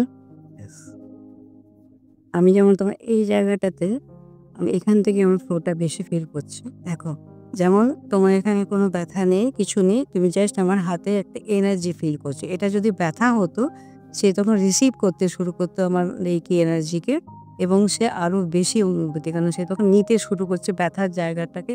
তেমন একটা শুকনো মাটিতে জল দিলে যেরকম টেনে নেয়, তখন সে এইরকমভাবে বুঝতে পারবে যে আমার হাত থেকে এনার্জিটাও টানছে। যেহেতু তোমার ব্যথা নেই, তুমি জাস্ট ফিল করতে চাইছো। এই ফিলিংসটা তুমি দেখো বুঝতে পারবে। আমার হাত ঠান্ডা হাত ছিল, গরম হয়ে গেছে। গরম হয়ে যাচ্ছে, তাই না? Thank you. অসাধারণ একটা এক্সপেরিয়েন্স। আপনার হাতটা ১ম এ ঠান্ডা ছিল যখন আপনি আমাকে ধরলেন। তো তো আস্তে আস্তে যখন মানে টাইম যত বাড়লো তত কিন্তু হাতটা গরম হয়ে গেল। তো আর তোমার কোনো সেন্সেশন ফিল করছিল যে একটা কিছু এনার্জি হ্যাঁ, মানে চিচ্ছির নর্মাল, মানে নর্মাল যেরকম হাত থাকে সেরকম ছিল না। মেবি আমি বুঝতে মানে কিরকম ভাবে বলবো আমি বুঝতে পারছি না ওয়ার্ডটা, কিন্তু কিছু একটা কিছু একটা ট্রানজাকশন হচ্ছিল সেটা আমি বুঝতে পারছিলাম। এই এনার্জিটা এখন আমার বডিতে আসলো। তো এই এনার্জিটা আমার বডিতে এসে কি হবে এখন? কিছু হবে না এখন। এবার একটুক্ষণের জন্য দিলাম। আচ্ছা, এবার যদি তোমাকে একটা বেশিক্ষণের জন্য টাইম নেই, কি পারপাসে দিচ্ছি সেটাকে যদি এটা তখন ভাবো। উইদাউট এনি পারপাস, জাস্ট হ্যাঁ, এটা কোনো পারপাসে যদি দিচ্ছি, যদি মনে করো তোমার কোথাও ব্যথা আছে সেখানে যদি আমি দিতাম, মিনিট ১০-১৫ দিতে গেলেই কিন্তু তোমার ব্যথা, যদি তোমার ব্যথাটা এতটুকু হতো তুমি তখন এতটাই নাড়াতে পারতে। হ্যাঁ। এবারে দিতে, দিতে বলব না যে সঙ্গে, সঙ্গে সব ঠিক হয়ে যাবে। ধীরে, ধীরে, ধীরে, ধীরে কম বয়সে খুব তাড়াতাড়ি ঠিক হয়ে যায়। বেশ, বেশি বয়সে টাইম লাগে। বেশ। আমি পরের টপিকে যাব। আপনি আরো দুটো জিনিস দুটো না ইভেন ৩ টে জিনিসে এক্সপার্ট। একটা হচ্ছে ক্রিস্টাল হিলিং, একটা হচ্ছে আপনি ক্লিনিক্যাল হিপনোসিসে আপনি এক্সপার্ট, আর একটা হচ্ছে পিএলআর। তো আমি প্রথমে একটুখানি ক্লিনিক্যাল হিপনোসিসে যাই। ক্লিনিক্যাল হিপনোসিসটা কি? ক্লিনিক্যাল হিপনোথেরাপি যেটাকে আমরা বলি, এটাকে থেরাপি হিসেবে ভাবা যায়। যেমন পাস্ট লাইফে আমরা করছি কারোর পাস্ট লাইফে নিয়ে গিয়ে হিল করছি। এটা হচ্ছে এই জন্মের পাস্ট লাইফ। ছোট্টবেলা থেকে এই অবস্থা পর্যন্ত কি ভাবে কিছুটা বছর আগেকার। একদম ছোট থেকে হোক কি কিছু বছর আগে থেকে হোক, কোনো ব্যাপারে যদি সে কষ্ট পাচ্ছে, কোনো ব্যাপারে এতই দুঃখ পাচ্ছে, কোনো ব্যাপারে এতই রাগ লাগছে যেগুলোকে মন থেকেও বের করতে পারছে না এবং কাউকে বলতেও পারছে না, সেইগুলোকে কিন্তু ক্লিন করে দেওয়া যায়। সেইগুলোকে মানে আমি টাচউড এতদিনে একটা সেশনেই কিন্তু আপাতত ভগবানের আশীর্বাদে আমি যতজনকে করেছি একটা সেশনে করেছি। যেমন আমি কয়েকটা উদাহরণ দিচ্ছি। একজন ভদ্রলোক এসেছিলেন, উনি একটা খুব বড় কোম্পানিতে পোস্টে চাকরি করতেন আফটার রিটায়ারমেন্ট। উনি ছোটোবেলাতে ওনার ২ ভাই, ওনার ছোটোবেলাতে কোনো কারণে মা-বাবা ওনাকে ওর মামা বাড়ি না জ্যাঠার বাড়িতে পাঠিয়ে দেওয়া হয়। তখন নক্সাল মুভমেন্ট ছিল। তো তখন ওই ১৪-১৫ বছর ১৫-১৬ বছরের বাচ্চাদের উপরে একটা টার্গেট ছিল, এদেরকে তুলে নিয়ে যাওয়া বোধহয় ছিল, আমি অতটা জানি না। উনি যেটা বলেছিলেন ওটাই আমি বলছি। তো বলল, "আমি জ্যাঠামশাইয়ের কাছে মানুষ, কিন্তু আমার একটা অভিমান থেকে গেছিল যে আমি আমার ভাইকে মা-বাবা রেখে দিল। আমি এত ভালো পড়াশোনায় আমাকে কেন গ্রামে পাঠিয়ে দেওয়া হলো?" এবারে উনি বললেন যে, "আমি ওই গ্রামে নিজে পড়াশোনা করলাম। তারপরে আমার এক বন্ধু আমাকে বলল যে, 'তুই কলকাতাতে এসে কিছু কর।' এবার কলকাতায় এসে পড়াশোনা করলাম। কিন্তু বাবা পরে কিন্তু মা-বাবা কিন্তু আমার ভাইকে হস্টেলেই রেখে দিল। কিন্তু ওই অভিমানও আমার কাছে এলো, নিজের কাছেও তো রাখলো, সে হস্টেলেই রাখলো, তো আমাকে কেন দূরে সরিয়েছিল?" যাই হোক, এরপরে উনি বিরাট বড় পোস্টে চাকরি করে রিটায়ার করেন। এই আফটার রিটায়ারমেন্ট উনার ওই ছোটবেলাকার কথাগুলো যখন মনে পড়তে লাগলো, প্রচণ্ড রাগ হতে লাগলো। উনার মিসেস বলছে যে, "সুপ্রিয়া দি রাত্রেবেলা ঘুম থেকে উঠে যাচ্ছে চেঁচিয়ে।" মানে সেটা আমার কাছে এত ট্রমা ভয়ঙ্কর ব্যাপার। টাইপের। ভীষণই। বলল, "কি করে কি করব আমি বুঝে উঠতে পারছি না। অনেক পুজো, পাঠ, মাদুলি, তাবিজ, আংটি কিচ্ছু বাদ যায়নি।" তখন আমি ক্লিনিক্যাল হিপনোথেরাপি সবে বছরখানেক হলো আমি স্টার্ট করেছিলাম। আমার কাছে উনি এলেন ভদ্রলোক, বললেন, "আমি আপনার সামনে বসে যা করার করব।" তো এখানে হচ্ছে কি হিপনোথেরাপি মানে মানে লোককে হিপনোটাইজ করে দিলাম, কিছুক্ষণের মধ্যে বোকা ভেঙে গেল, যেমন স্ট্রিট হিপনোথেরাপি, আর সেটা কিন্তু আমি করি না। এটা আমি করি ট্রিটমেন্টের জন্য করি, এবং পুরো ওনার যে করবে তার কিন্তু সে পুরো জানতে পারবে যে আমি আছি, আশেপাশে ঘরে সবাই আছে, সবকিছু আমার জ্ঞানের মধ্যে থাকবে। এই না যে একদম হিপনোটাইজ হয়ে যায়। কিন্তু একটা ট্রান্সের মধ্যে নিয়ে যেতে হয়, যেমন আমরা পাস্ট লাইফে করি। উনাকে আমি নিয়ে গেলাম। নিয়ে গিয়ে ছোটবেলা থেকে ওনাকে আমি ধীরে ধীরে একেকটা ঘটনাকে ওনার মাথা থেকে বের করতে লাগলাম। করতে পজিটিভ ঢোকাতে লাগলাম। করতে যখন ওনাকে আমি বের করে আনলাম, উনি বললেন যে, "আমি একটু কিছুক্ষণ চুপচাপ থাকতে চাই।" ও শুয়ে থাকতে। তো আমার একটা রিক্লাইনিং চেয়ার আছে, সেখানে ওনাকে আমি করাচ্ছিলাম। তো আমি বললাম, "এনার সঙ্গে কেউ কথা বলো না, ততক্ষণ আমি একটু চা নিয়ে আসছি।" আমি যতক্ষণ চা বানিয়ে আনলাম, উনি দেখলাম উঠে বসলেন। বসে একদম ফ্রেশ চেহারা, ভীষণ ভালোভাবে কথা বলছেন। মানে একদম এতটা চেঞ্জ, মানে আমি বলব, আমি ওনাকে যা দেখলাম 60% চেঞ্জ সামনেই ফিল করতে পারছি। কথা বলতে শুরু করেছেন বেশি। এবার বাড়ি যখন গেলেন ওর মিসেসকে বললাম, কীরকম থাকে তুমি আমাকে জানিও। বলছে, দিদি স্নান টান করে ক্লাবে গেছি টেনিস খেলতে উনি। আমি খুব ভালো কথা। কিছুদিনের মধ্যে উনার সঙ্গে আমার দেখা যখন হলো, আমাদের ডক্টর মিকা ঘোষের জন্মদিন আমি সেলিব্রেট করি 15th আগস্ট। তো উনিও এসছেন। আমি বললাম যে, আপনি কিছু বলবেন? বললেন, হ্যাঁ আমাকে বলতে দিন, আমি নিজের কথা কিছু বলতে চাই। উনি বললেন, এতদিনের কষ্ট, এতদিনের ট্রমা সুপ্রিয়াদি মাছের বড়শির কাঁটার মতন একটা করে তুললেন, ফেললেন, একটা করে তুললেন, ফেললেন। আমি এখন বিন্দাস। প্রায় ১ বছর হতে চললো, উনার কোনো রাগ নেই। উনার যে ভাইয়ের উপরে যে রাগ ছিল, সেই ভাইয়ের সঙ্গে সম্পর্ক ভালো হয়ে গেছে। ওর মিসেস খুব ভালো গান গায়। গানও পছন্দ করতেন না যে বাড়িতে কেউ গান গায়। ওই অনুষ্ঠানের দিন উনি উনার মিসেসের সঙ্গে দাঁড়িয়ে আমাদের ওখানে গানও গাইলেন উনি। এতটা ভালো হয়ে গেল। আরেকটি মেয়ে, তার ছোটবেলাতে সে ২.৫ বছর যখন তার বয়স, তারপরে বোনটা হয়। এবার মা করে কি, ওই মেয়েকে মামা বাড়ি পাঠিয়ে দেয়। পাশেই মামা বাড়ি পাঠিয়ে দিল। এবার মেয়েটার কি মনে হচ্ছে যে মা আমাকে আলাদা করে দিল, বোন যেই হলো বলে আমি মার কাছে শুতে চাই। মার কাছে তো শুতে পারছে না, তাকে তো মামা বাড়িতে যেতে হচ্ছে। মামা বাড়ি তো খুব একটা যে সেরকম আদর আবদার পাচ্ছিল সেটাও কিন্তু না। এই অভিমানটাও ছোটবেলা থেকে শুরু হলো, শুরু হলো, শুরু হলো। এখন মেয়েটি কিন্তু ওর মা-বাবাকে যে ভালোবাসে না তা নয়। কিন্তু বলছে, ম্যাডাম আমি যখন ঘুম থেকে উঠি ১ম সকালবেলাতেই আমার বিরক্ত শুরু হয়। ছোটবেলার ঘটনাটা মনে পড়ে যায় যে আমি মা-বাবা থেকে আলাদা ছিলাম এবং মা-বাবার উপরে পুরোপুরি আমার রাগটা তখন শুরু হয়ে যায়। এটাকে আমি কিছুতেই বের করতে পারছি না। ওটাকে যখন করলাম ওটাও ঠিক হয়ে গেল। খাবার হ্যাবিট অনেকের থাকে, খাবার জাঙ্ক ফুড খাচ্ছে, সেটা জাঙ্ক ফুডটাকে নিজে থেকে যদি তার ইচ্ছে থাকে, আমি আমারই স্টুডেন্টকেই আমি করেছিলাম। ওর মেয়েটি কোলেস্টেরল প্রচণ্ড হাই হয়ে গেছিলো। ডাক্তার বলেছিল যে এরকম হালকা খাবার স্বাভাবিক খাবার কথা। তো ও তখন বলছে, আমার কেক পেস্ট্রি ছাড়া কিছুই ভালো লাগছে না। আচ্ছা। এবার তো ওয়েটও বাড়ছে, তার সঙ্গে, সঙ্গে চললো ব্যাপার।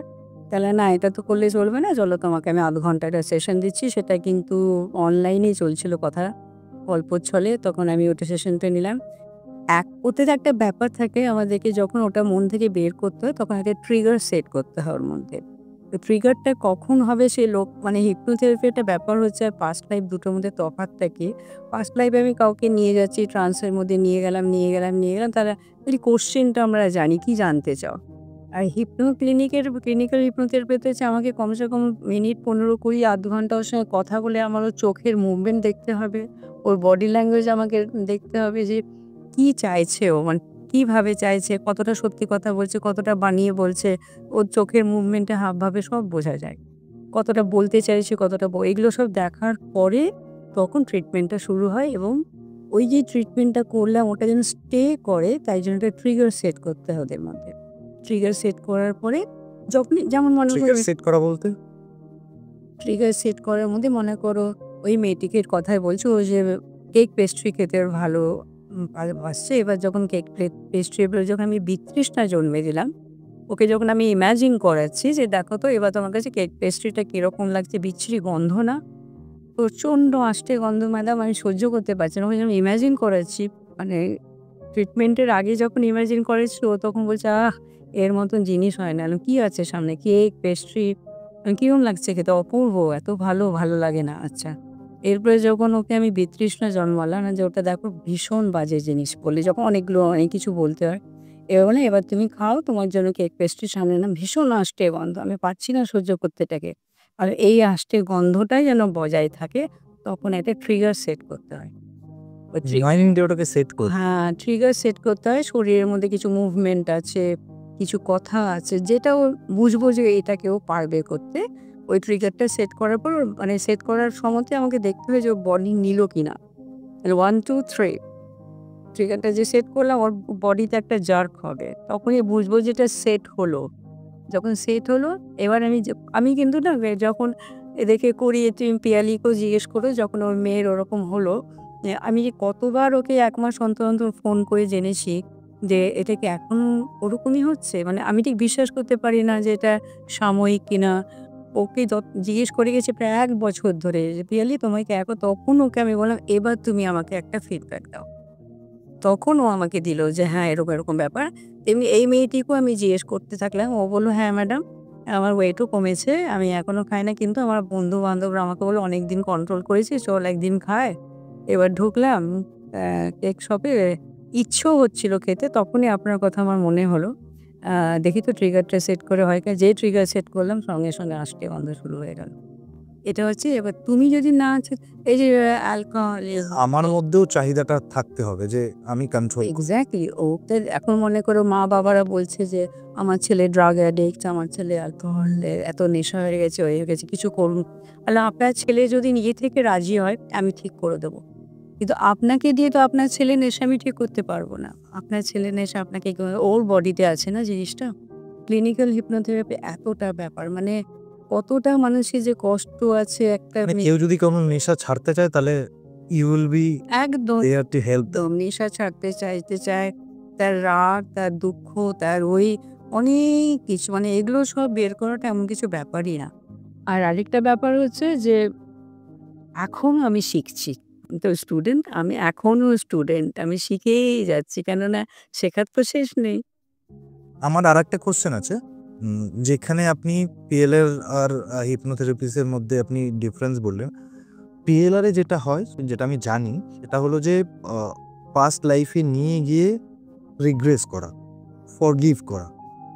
আর এখানে আপনি কি করাচ্ছেন? পাস্ট লাইফে মানে চাইল্ডহুড ট্রমাতে নিয়ে গিয়ে বা চাইল্ডহুডে নিয়ে গিয়ে বা ২-৩ বছর পেছনে নিয়ে গিয়ে আপনি কি থেরাপিটা করছেন বা কি করছেন যে সেই জন্য প্রবলেমটা সলভ হচ্ছে?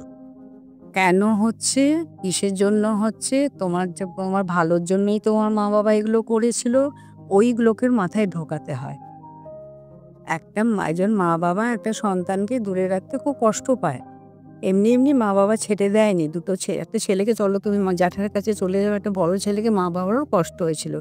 কিন্তু কিসের জন্য ছেড়েছিল? ওরই ভালোর জন্যই তো করেছিল না? ওইটাকে ওর মাথার মধ্যে ঢোকাতে হয়। এরকম ধরনের কোনটা তোমার জন্য ভালো দেখো, এটা তোমার জন্য ভালো। এগুলো ঢোকাতে গেলে তখন ও আস্তে, আস্তে, আস্তে, আস্তে ওইটা তো টাইম দিতে হয়। মানে ঝট করে ঢুকিয়ে দিলাম হয়ে গেল তা না। মানে করলাম, এবার আবার আমি করছি, আবার ব্যাকে নিয়ে যাচ্ছি। করছি, আবার ব্যাকে নিয়ে যে কেমন লাগছে দেখো, সেখানে কিছু ডিভাইন একটা অ্যা ঘর থাকে। সেই ঘরের মধ্যেও ট্রিটমেন্টটা করাতে হয় ইমাজিন করিয়ে যে তোমাকে সেই ডিভাইন ঘরে নিয়ে গেছি। সেখানে আমাদের কিছু টুলস থাকে যেটা আমরা নিজেরা তৈরি করে থাকি। তার মাথাতে সেগুলোকে আমরা ভাবাই। ভেবে যখন করে খুব ভালো কাজ হয়। মানে আমি আজ পর্যন্ত একটা ছেলেকে পারলাম না। ও লন্ডন থেকে একটা ছেলে ফোন করেছিল, বাংলাদেশি একটা ছেলে। দেখো যেটা আমি পারি না সেটা আমি স্বীকার করি। সবকিছুই হয় না, না? এটা একটাতে আমি ফেল করলাম। ওর একটা অদ্ভুত ব্যাপার, ও চোখ বন্ধ করতে গেলেই ওর ছোটবেলার বাড়ি পুরোটা সিনেমার মতো মাথায় ঘুরতে থাকে। চোখ বন্ধ করলেই ওটা হয়। বলল যে, "আমার যে কি ভয়ঙ্কর ব্যাপার আপনি ভাবতে পারবেন না।" ওটাকে আমি অনেক চেষ্টা করলাম কিন্তু ওটা আমি করতে পারলাম না ওর কাছে। মানে ও নিজেই বলল, "এটা আমি অনেক ট্রিটমেন্ট করেছি কিন্তু এটা ধরুন হচ্ছে যে না।" প্রচুর মানুষ আছে বা রাদার দেন আমি সেটা বলব যে প্রচুর মহিলা আছে বা মেয়ে আছে যারা আ ছোটবেলায় সেক্সুয়ালি অ্যাসল্টেড হয় বা কোনো আ লোক আছে যারা রা অনেক ছোটবেলায় তাদের আপনজনকে হারিয়েছে। সেই ট্রমাগুলো অনেক সময় অনেক বড় অবধিও থাকে। কারো বাবা তার মাকে মারতো। সেটা ওই ছেলেটা বা ওই মেয়েটা দেখেছে সামনে থেকে এবং সেই ট্রমাটা এখনো নিয়ে ও বেরোচ্ছে। এই ট্রমাগুলোকে আপনি কিভাবে হিল করেন? ওগুলো করা যায়। ক্লিনিক্যাল হিপনোথেরাপিতে করা যায়। ওই দিনটা ওর মনে থাকবে কিন্তু বিরক্ত হবে না আর। আচ্ছা। বিরক্তি ভাবটাকে সরিয়ে দেওয়া হবে। ওটা একটা হয়ে গেছে, হয়ে গেছে। ওই বিরক্তি ভাবটাকে মানে ওর মাথা থেকে সরিয়ে দেবো আমি। আর ওইটা খুব ইজিলি হয়। ওটা কিন্তু যারা করেছে তাদের সকলেরই হয়। কদিন আগে একজন ভদ্রমহিলার সেটা অবশ্য এটার মধ্যে না, সেটা পাস্ট লাইফ এর মধ্যেই ছিল। সেটা ছিল খুব দুঃখের ব্যাপার। মানে ১৪ বছরের মেয়ে মারা যায়। মানে সুসাইড করে। না, না, মারাই যায়, মারা যায়। তো ভদ্রমহিলা ডিভোর্সি। তো একটাই সন্তান ছিল, মারা গেছে। কত কষ্ট, ভীষণ কান্নাকাটি করছেন ভদ্রমহিলা। মেয়ের সঙ্গে কথা বলতে চায়। আমি আমার মেয়ের সঙ্গে কথা বলতে চাই। আমি ওকে বকেছি, ওকে মেরেছি। আর তো ক্ষমা চাইবার আর জায়গা নেই। আমি মেয়ের সঙ্গে কথা বলতে চাই। সেটাকেও করানো যায়। সেটা কিরকম ভাবে? সেটাও করা হলো। এটা কিছুটা পাস্ট লাইফ, প্রেজেন্ট লাইফ এ ফিরে আসার মাঝখানে ওটাও আমি ট্রেনিং এ শেখাই। এটা পিএলইরাও জানে। ওটাকে আমি শেখাই। এটাকে কি বলে? অ্যা এটাকে ঠিক পাস্ট লাইফই বলতে, কারণ মেয়েটার সঙ্গে তো আগের জন্মে গিয়ে দেখা করছে। এটা কিন্তু আগের জন্মে বলবো না। ওই মেয়েটা আপনি যখন দেখতে চাইলেন মেয়েটা কে ছিল, সেটা আমি দেখালাম এবং সব একটা খুব বিচ্ছিরি ঘটনা। আমি এখানে বলতে চাইছি না, কারণ অনেকে শুনলে খুব খারাপ লাগবে। বলুন না প্লিজ। আ নাম না বললেও বুঝতে পারি ব্যাপারটা। ভদ্রমহিলা দেখলেন যে উনি একটা এমন ফ্যামিলিতে বিয়ে হয়েছে, সে ধর্মটা আমি বলছি না। একটা এমন ফ্যামিলিতে উনি জন্মেছেন যেখানে প্রচুর লোক, প্রচুর লোক, এবং সেখানে দেখলেন আমি খুঁজে দেখতে বললাম, মাইনরিটি কমিউনিটি। ওকে। যেখানে আমি দেখতে বললাম যে, "তোমার বাড়িটা কি বিশাল?" বলছে, "বিশাল বাড়ি।" এলাম, "তাহলে বিরাট মানে কিরকম জমিদার?" বলছে, "না, না, না, না, না। অতি সাধারণ তক্তপোশ করা, এত লোক তাই জন্য অনেক ঘর।" বললাম, "তোমার হাসব্যান্ড কি ওখানে আছেন? তুমি খুঁজে পাচ্ছ? তুমি বিবাহিতা?" বলল, "না, আমার বিয়ে হয়নি।" বললাম, "তাহলে তোমার এই জন্মে যার সঙ্গে তোমার ডিভোর্স হয়েছে, তিনি কি ওই বাড়িতে আছেন?" বলল, "হ্যাঁ, one of them." এত লোকের মধ্যে একজন কেউ আছেন। তো বলল, "সেই লোকটার দৃষ্টিটা ভালো না আমার উপরে। আমাকে বাজে চোখে দেখছে।" তো আমি বললাম, "তাহলে কি তোমার ওর সঙ্গে বিয়ে হয়েছিল?" বলছে, "না, এখনো বিয়ে হয়নি।" তো আমি যখন আরো ৫ বছর এগিয়ে দিলাম, বলল, "হ্যাঁ, আমাদের বিয়ে হয়েছে। অন্য বাড়িতে আছি। আমার একটা বাচ্চা আছে, ছেলে ২.৫ বছরের। সেটা এই বছরের মেয়েটাই আমার ওই ছেলে।" বললাম, "আচ্ছা, ঠিক আছে।" তারপরে ভদ্রমহিলা বলছে, এত অত্যাচার করছে আমার উপরে শারীরিক, যে ভদ্রমহিলা, আমি এটা অনলাইনে করাচ্ছিলাম। আমি ভিডিও কল করে অনলাইনে করায়, মানে ভয়ঙ্কর চেঁচাতে লাগলেন যে, "আমি আর পারছি না এনার অত্যাচার।" আমি সঙ্গে, সঙ্গে আমাদের টেকনিক আছে, ওই সিচুয়েশন থেকে বের করে নিয়ে এসো। ওকে আমি বের করলাম, "তুমি ওখান থেকে বেরো।" তখন বলল, "আমি আমার বাচ্চাকে নিয়ে দৌড়ে পালাচ্ছি বাড়ি থেকে।" গিয়ে বেরিয়ে গেলাম। তো আমি বললাম, "তারপরে তোমাদের আমি আরো ৫ বছর বাড়িয়ে দিচ্ছি। দেখো তো তোমাদের।" বলছে, "আমাদের তো ৫ বছর তো বাঁচিয়েইনি আরো আমরা।" বললাম, "মানে?" বলছে, "আমার হাসব্যান্ড আমাকে আর আমার ছেলেকে গলা কেটে আমাদেরকে শেষ করে দিল। আর এই জন্মে ওই মেয়েটাই এই মেয়েটা।" এবার ডিভোর্স যে হয়ে গেল, বাবার তো ভালোবাসা তো পেলই না। ভদ্রমহিলা তো ওই হাসব্যান্ডকে ছেড়ে দিলেন, এবং এবারে যে এই মেয়েটার যে মৃত্যু যখন হলো, তখন ও আর পারছে না, ভদ্রমহিলা, যে আমি কথা বলতে চাই মেয়ের সঙ্গে। এলো, মেয়ের সঙ্গে দেখা হলো। এটা কিন্তু প্ল্যান চেট না। অনেকে ভাবেন কি আপনি কি প্ল্যান চেট করে আনেন? এটা কোনো প্ল্যান চেটের ব্যাপার না। প্ল্যান চেটে তো স্পিরিট আসে, ঘোরে, পেন্সিল করে। এটা কিন্তু কিছু না। এটা একদম 3D এফেক্টে সে দেখবে, কথা বলতে আর ভয়ও করবে না তখন। কেননা তখন মনে ওঠে ঘরের মধ্যে আমার মেয়ের সঙ্গে কথা বলছি আরকি। মেয়েকে ক্ষমা চাইলো, মেয়ে আদর করলো, মেয়েকে কোলে বসালো। আ এবং একটা সবথেকে বড় ব্যাপার, যখন ওর মেয়ে যে অসুখটা করেছিল, সে অসুখটা ওনারা ধরতে পারছিলেন না যে কিসের অসুখ। তখন আমি বললাম যে ইনফেকশন হয়েছিল, কিন্তু ওনারা ভেবেছেন যে একটা অন্য কোনো অসুখ হয়েছে। তো আমি বললাম, "দেখুন তো এই সময়টাতে আপনি বুঝতে পারবেন যে মেয়েটার কী কারণে মৃত্যুটা হয়েছিল, কিসের ইনফেকশন।" তখনই ধরে ফেললেন, দেখলেন কী হয়েছিল ব্যাপারটা, সেটা একটু বলছি না, যদি ওনারা দেখেন তো ওনারা ভাববেন আমি এটাকে বলে ফেললাম। দেখলো একটা কিছু জিনিস, একটা কৃমি ধরো লাগিয়েছিল গায়ে। সেটা থেকে ইনফেকশনটা হয়েছে, ওইটা বিষাক্ত হয়ে দাঁড়িয়েছিল। কিন্তু ডাক্তাররা ইনফেকশনটাকে না ধরে ওটাকে জন্ডিস করে চালাচ্ছিল। ছিল না, ওটা ভুল কিন্তু ট্রিটমেন্ট, ইনফেকশনই ছিল। রং ট্রিটমেন্ট। হ্যাঁ, হয়ে বাচ্চাটা, যার যতটা আয়ু সে ততটা তো থাকবে, কিছু ব্যাপার না। কিন্তু এইখানে যখন উনি দেখলেন মেয়ের সঙ্গে যখন কথা-টথা হলো-টলো, তারপরে সেই রাত্রে নাকি উনি প্রচণ্ড কেঁদেছিলেন। সারারাত প্রচণ্ড কেঁদেছিলেন। উনার মা বললেন যে, "আপনি কি দেখালেন ওকে যে আমার মেয়ে এত কাঁদছিল?" বললাম, "চিন্তা করুন না, ও তো মেয়েকে দেখলো, তো কাঁদবে তো, যারা হয় না?" তখন বললে, "কি দেখেছে?" বললাম, "আপনার মেয়েকে জিজ্ঞেস করুন, আমি বলব না কি দেখেছি।" যাই হোক, কান্নাকাটি হলো। এবার উনি তো নিশ্চয়ই রিল্যাক্স করেছেন, উনি ওনার কাজেও জয়েন করে নিয়েছেন, কাজেও জয়েন করেছেন। তো এইরকমভাবে অনেকে দেখতে পায়, এবং যারা আরেকটি মেয়ে, সে কোনোদিন কাউকে বলতে পারেনি যে ওকে আ মানে রেপ করেনি। কিন্তু কাছাকাছি প্রায় এরকম একটা ঘটনা ঘটেছিল। মেয়েটার তখন ৭ বছর বয়স ছিল। Sexual assault. হ্যাঁ, তো সেটা বলছে, "আমি কোনোদিন কাউকে বলতে পারিনি ম্যাডাম।" আমি ওকে অন্য একটা কারণে দেখাতে নিয়ে গেছিলাম, পাস্ট লাইফ না, ক্লিনিক্যাল হিপনোথেরাপি করাচ্ছিলাম।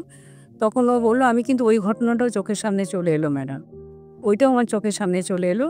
চলে আসার পর কিন্তু আমাকে তো বলেনি ঘটনাটা, কিন্তু ওরই মধ্যেও কিন্তু আস্তে ওটা থেকেও বেরিয়ে আসতে পারল। ওটা কিন্তু আমার কোনো কৃতিত্ব না। ওটা গেল গিয়ে কী করে হলো আমি জানি না। ওই একটা থেরাপির মধ্যে ওটাও কাজ হয়ে গেল ওর ওখানে। ভিড়ে এসে আর বললো যে লোকটাকে মনে পড়লো, কিন্তু আমার আর কোনো কষ্ট হয় না, এরকম একটা ব্যাপারটা হয়ে যায়। কারণ ও হয়তো তখন হয়তো ছোটোবেলায় বুঝেছিল এই লোকটা কীরকম, এখন হয়তো বুঝছে লোকটা কীরকম ছিল। সে হয়তো ভেবে ভেবে নিজেই 2 এ 2 4 করে হবে বোধহয়, সেখানে আমি কিছু করিনি। কিন্তু অন্য যে কাজে এসেছিলো সেটা ওর হয়েছে। হিপনোথেরাপিতে তুমি ক্লিনিক্যাল হিপনোথেরাপিতে যদি কেউ কোনো কাজ করতে আসে যে আমার রাগ ঠিক করে দাও, আমার নেশা ঠিক করে দাও, কি অমুক ব্যক্তির ওপরে আমার যে ভুলতে পারছি না এর ভালোবাসা, একে আমি এত ভালোবাসি, এ আমাকে এত ডিস করেছে, একে আমি ভুলতে পারছি না, সেগুলোও পর্যন্ত ওর মন থেকে বের করে দেওয়া যায়। যে ভালোবাসা সব কোথায় চলে যায় তখন আর। এই থেরাপিটা কতদিন স্থায়ী হয়? মানে আপনি একবার হিপনোথেরাপি করে দিলেন, কতদিন এখনো তো কেউ বলেনি যে মানে মানে যাদেরকে দেখেছি মানে ৫-৬ মাস সবাই আমার মানে কেউ এখনো কমপ্লেন করেনি। কমপ্লেন করলে হয়তো আবার করতে হবে। আচ্ছা, তা আমি এখনো কোনো ভ্যালিডিটি না, এরকম কিছু কতদিন থাকবে আপনার? না ওটা কিন্তু বলা খুব মুশকিল। কিন্তু আমি দেখেছি আমি যতজনকে করেছি কেউ তো না এখনো কিন্তু কেউ কমপ্লেন করেনি। আচ্ছা, করেনি। ভালো হয়ে গেল, ওদের কাজ হয়ে গেল। আচ্ছা। নেক্সট টপিকে আমরা যাই। নেক্সট টপিকটা হচ্ছে আপনার ক্রিস্টাল হিলিং। ক্রিস্টাল। হ্যাঁ, ক্রিস্টাল হিলিংটা আমাদেরকে একটু বলুন। ক্রিস্টাল হিলিং বলতে আমরা যেরকম ক্রিস্টাল পড়ছি, এটা কিন্তু আমি শেখানোর ব্যাপার না। এটা অটোমেটিক্যালি শিখেই যাবে যখন আমি ক্রিস্টাল করি। এই যে রেইকির কথা তুমি আমাকে জিজ্ঞেস করেছিলে, রেইকির যে এনার্জিটা আমরা যখন কাউকে ডিস্টেন্সে পাঠাচ্ছি, তখন সেই এনার্জিটাকে আরও বাড়িয়ে দেওয়া হয়। যেমন মনে করো ম্যাগনিফাইং গ্লাস দিয়ে সূর্যের আলোতে রাখতে গেলে যেমন তেজটা এত বেড়ে গিয়ে কাগজটাকে পুড়িয়ে দেয়, তেমনি অত তেজ তো আমাদের মধ্যে নেই, কিন্তু ওই রেইকি এনার্জিকে যখন আমরা ক্রিস্টালের থ্রু দিয়ে করি, তাতে দুটো পেন্সিল টাইপের ব্যাপার থেকে আমি দেখাচ্ছি, এটা সরাই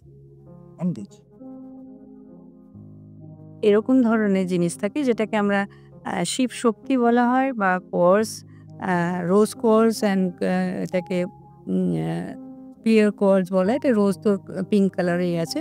এই দুটোই হচ্ছে আসল ব্যাপার। এরই ভেতরে কোনটা দিয়ে আমরা এনার্জি নেব, কোনটা দিয়ে আমরা রেকি এনার্জি পাঠাবো, যখন এগুলো থ্রু দিয়ে যখন এনার্জিটা যায় তখন অনেক গুণ তার পাওয়ার বেড়ে যায়। তাই জন্য করে কি যারা হিলারের কাজ করে, প্রফেশনাল হিলারের কাজ করে, তারা ক্রিস্টাল খুব শেখে আমার কাছে। এর সঙ্গে পেন্ডুলামও থাকে, ডাউজিং থাকে। এগুলো দিয়ে করতে গেলে হয় কি তাদের টাইমটাও কম লাগে এবং কাজটাও খুব তাড়াতাড়ি হয়ে যায়। খুব তাড়াতাড়ি কাজ হয় এবং তারই মধ্যে গুণ থাকে কোন ক্রিস্টালে কী গুণ, কী আর এই যে এইগুলো যেগুলো আমরা পড়ছি, এগুলো তো বই পড়ে গুগল সার্চ করে জেনে নেওয়া যায়। ক্রিস্টাল হিলিং এ কি হয় অ্যাকচুয়ালি? কি প্রবলেম সলভ হয়? সব প্রবলেম যা তোমার রেকিতে সলভ হবে সেটা ক্রিস্টালের একই ব্যাপার। ক্রিস্টাল বলে আলাদা হিলিং নয়। বেশ। রেইকির এনার্জিটাকে ক্রিস্টালের ভেতর দিয়ে পাঠানো হচ্ছে এনার্জিটাকে আরো স্ট্রং করার জন্য। আচ্ছা, হ্যাঁ, সেটা ক্রিস্টাল বলে আলাদা হয়। আমি তাহলে কি হলো, ক্রিস্টাল দিয়ে তুমি যে কিছু করো কাজটা তোমার তাড়াতাড়ি হবে, কম সময়ের মধ্যে হবে। বেশ। কম সময়ের মধ্যে আমাকে রেইকিতে কারোর জন্য কিছু করতে গেলে বেশ অনেক সময় দিয়ে করতে হয়। মিনিমাম ২০ মিনিট যদি আমি বসি তাহলে খুব ভালো কাজ হবে। কিন্তু যে ক্রিস্টাল দিয়ে করতে যাই আমার ১০ মিনিটেই কাজ হয়ে যাবে। কারণ পাওয়ারটা তো বেড়ে গেল তখন। তাহলে আপনি যখন বলছেন যে পাওয়ার বেড়ে গেল, তাহলে এই সময় পাওয়ারটাকে কন্ট্রোল করার জন্য বা পাওয়ারটাকে নিয়ন্ত্রণ করার জন্য কি সতর্কতা আমাদেরকে মাথায় রাখতে হবে? বুঝলাম না। মানে আপনি বলছেন যে ক্রিস্টাল দিয়ে আপনার পাওয়ারটা তো বেড়ে গেল। তো এই পাওয়ারটা যদি বেড়ে যায়, আমাদের তো এনার্জি নেওয়ার একটা ক্যাপাসিটি আছে। তো এটাকে কন্ট্রোল করে রাখার জন্য কি সতর্কতা আমরা আর রেইকিতে ওভারডোজ বলে কিছু কথা হয় না। আচ্ছা, দিতে থাকো, যতক্ষণ নেবে, তারপরে দাও, ও যখন নিজে থেকেই বন্ধ হয়ে যাবে দেওয়া। তোমার যতটা শরীরে তোমার নেওয়া থাকবে ততক্ষণ তোমার এনার্জি যাবে, তাহলে তোমার নিজে আর দেওয়া হবে না। আর আমরা ১০ থেকে ১৫ মিনিট ম্যাক্সিমাম করি, তার বেশি নয়, তার বেশি নয়। ওটা করার পরে ব্যাস হয়ে গেল কাজ। তোমার এমনি ক্রিস্টাল তুমি এটাতে তুমি এমনি ছুঁয়ে দেখো কত ঠান্ডা। এমনি কাঁচ আর ক্রিস্টালের তফাৎ তুমি বুঝবে। দেখো এটা ঠান্ডা জিনিস। তো কাঁচ ঠান্ডা হয় না, কাঁচ হয় না। রিয়েল ক্রিস্টাল ভারী হয় এবং ঠান্ডা হয়। আর এই যে সব ক্রিস্টালগুলো পড়ছে এগুলো হচ্ছে আমাদের পাথরের সাবস্টিটিউট। পাথরের অনেক দাম, সেই জায়গায় ক্রিস্টাল আর পাথর আমরা দেখো কি পড়ি। আমরা সব পাথর কিন্তু সবাই পড়তে পারি না। তোমাকে যদি কেউ নীলা দেয় তুমি পড়বে না। তা অ্যামেথিস্ট দিলে পড়ে নেবে। অ্যামেথিস্টে তো ওই ক্ষতিটা হবে না। পাথরের যে গুণটা আছে, পাথরে যেভাবে আমাদের ক্ষতিও হতে পারে, ভালো হতে পারে, এটাতে ক্ষতির ব্যাপার কিছু থাকে না, ভালোর ব্যাপার থাকে। কাজ করলো না তো কাজ করলো। এখন সবার হাতেই আমি এইরকম ক্রিস্টাল দেখি পড়তে। তো এক এক রকম ক্রিস্টাল কি এক এক রকম কাজ করে? হ্যাঁ, একই রকম ক্রিস্টাল একই রকম কাজ করে। ক্রিস্টালের কিরকম ধরন রয়েছে? ক্রিস্টালে দেখো নানা রকমের নাম তুমি পাবে, যেমন অ্যামেথিস্টটা লোকেরা খুব ব্যবহার করে, রোজ কোয়ার্টজ খুব ব্যবহার করে, ক্লিয়ার কোয়ার্টজ খুব ব্যবহার করে। এখন যেমন তোমার কি বলে ওটাকে, পাইরাইট। পাইরাইট ভীষণ ফেমাস হয়ে গিয়েছে। পাইরাইট যদি দেখো আমারই এখানে একটা এর মধ্যে আছে ছোট ছোট, এই যে ছোট ছোট বীজগুলো করে পাইরাইটস বলে, তার সঙ্গে এর কি হয় এটাতে? হ্যাঁ, এগুলোতে কি সুবিধা হয়? পাইরাইটস হচ্ছে তোমার মানি এনার্জি। আচ্ছা, হ্যাঁ, কেউ অফিসে থাকলো, হচ্ছে পাইরাইটের একটা স্টোন রেখে দিল, তোমার বিজনেস এই যে তোমাদের এটা ব্যবসার ব্যাপারটা চলছে, তোমরা এখানে যেটা পাইরাইটের বড় একটা রেখে দিলে, এটা তোমাদের মধ্যে ভালো কাজ করা শুরু হয়ে যাবে। আর পাইরাইটকে তার সঙ্গে আরেকটা স্টোন হয় যেটাকে বলা হয় সেলেনাইট স্টোন। সেলেনাইট স্টোনটাতে হচ্ছে তোমার এই যে আমাদের রেকিগুলোকে এই যে ক্রিস্টালগুলোকে যে আমরা ক্লিন করি, ক্লিন করার নানা রকম প্রসেস থাকে, কখনো ল্যাভেন্ডারের জল দিয়ে, কখনো চাঁদের আলোতে, কখনো নুনে জলে, নানা রকম থাকে। কিন্তু স্যালাইনাইট প্লেটের উপর রেখে দিলে আর কিচ্ছু করতে হয় না।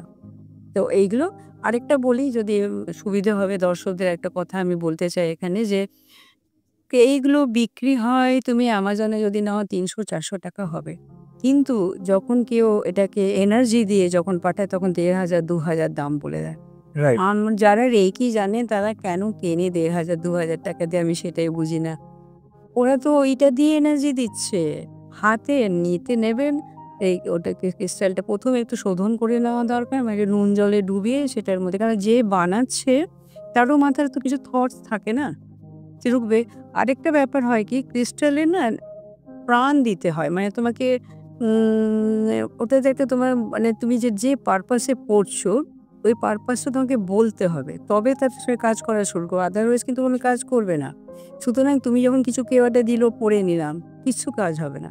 সেই যদি তোমার ইনটেনশনটা ক্রিয়েট করে দেয় তার মধ্যে, যে এই পারপাসের জন্য পড়া হচ্ছে, তখন ওটা কাজ করা শুরু হয়। সেটাই হয়ে যায় বিরাট চার্জ। আমি ইনটেনশন ক্রিয়েট করে দিয়েছি, আমি এটাতে চার্জ করে দিয়েছি। তো আমার স্টুডেন্টদেরকে বলি, তোমরা ১,৫০০-২,০০০ টাকা দিয়ে কেনো কেন? ৩০০-৪০০ টাকাতে পাওয়া যাচ্ছে, তাহলে তোমরা রেকি জানো, সব জানো, তোমরা করো।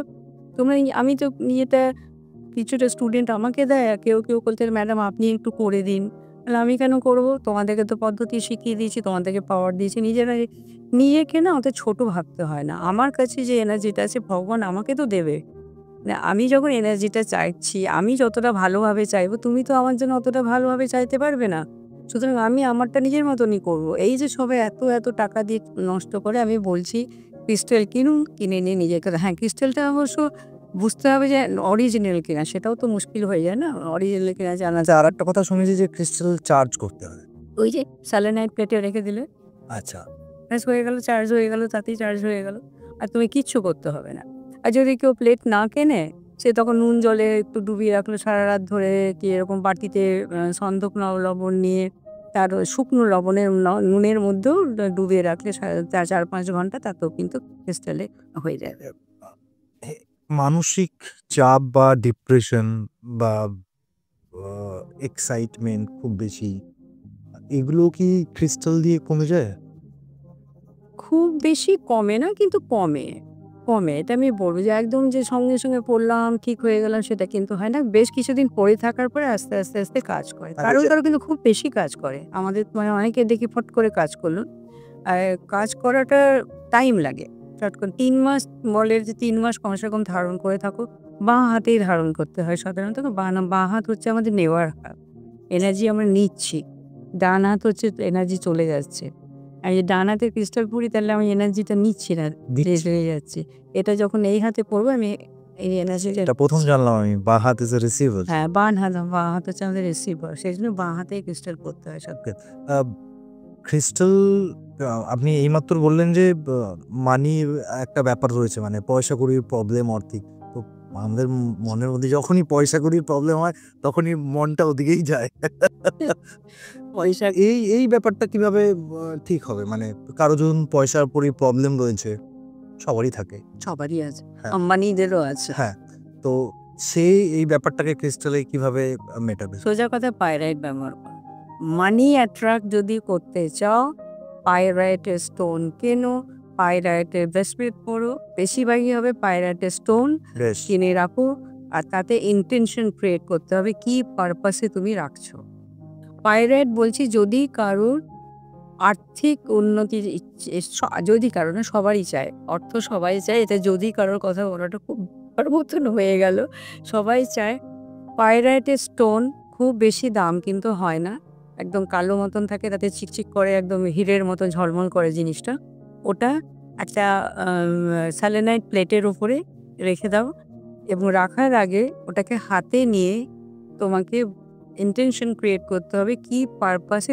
ধরো তুমি বলছো যে আমি মাসে মিনিমাম এত টাকা আমি রোজগার করছি। অ্যাবসার্ড কিন্তু না, একটা ভাবা মাসে আমি এত টাকা রোজগার করছি। এবার তোমাকে ইম্যাজিন করতে হবে যে তোমার হাতে ওই টাকাটা তুমি রোজগার করছো, তুমি কিভাবে সেটাকে খরচ করছো, কিভাবে তুমি ব্যবহার করছো, সেটা তুমি দেখছো। ওটা কি মিনিট 4-5 এটা চিন্তা করে নিয়ে রেখে দাও। যে কোনো মানে কোনো দিক না এই ব্যাপার না, যে নর্থ ইস্ট বলে আমি বলি এনার্জি সব জায়গা থেকেই আসে, নর্থ ইস্টেও না, সব জায়গা থেকে এনার্জি আসে। তুমি রেখে দাও ওটাকে।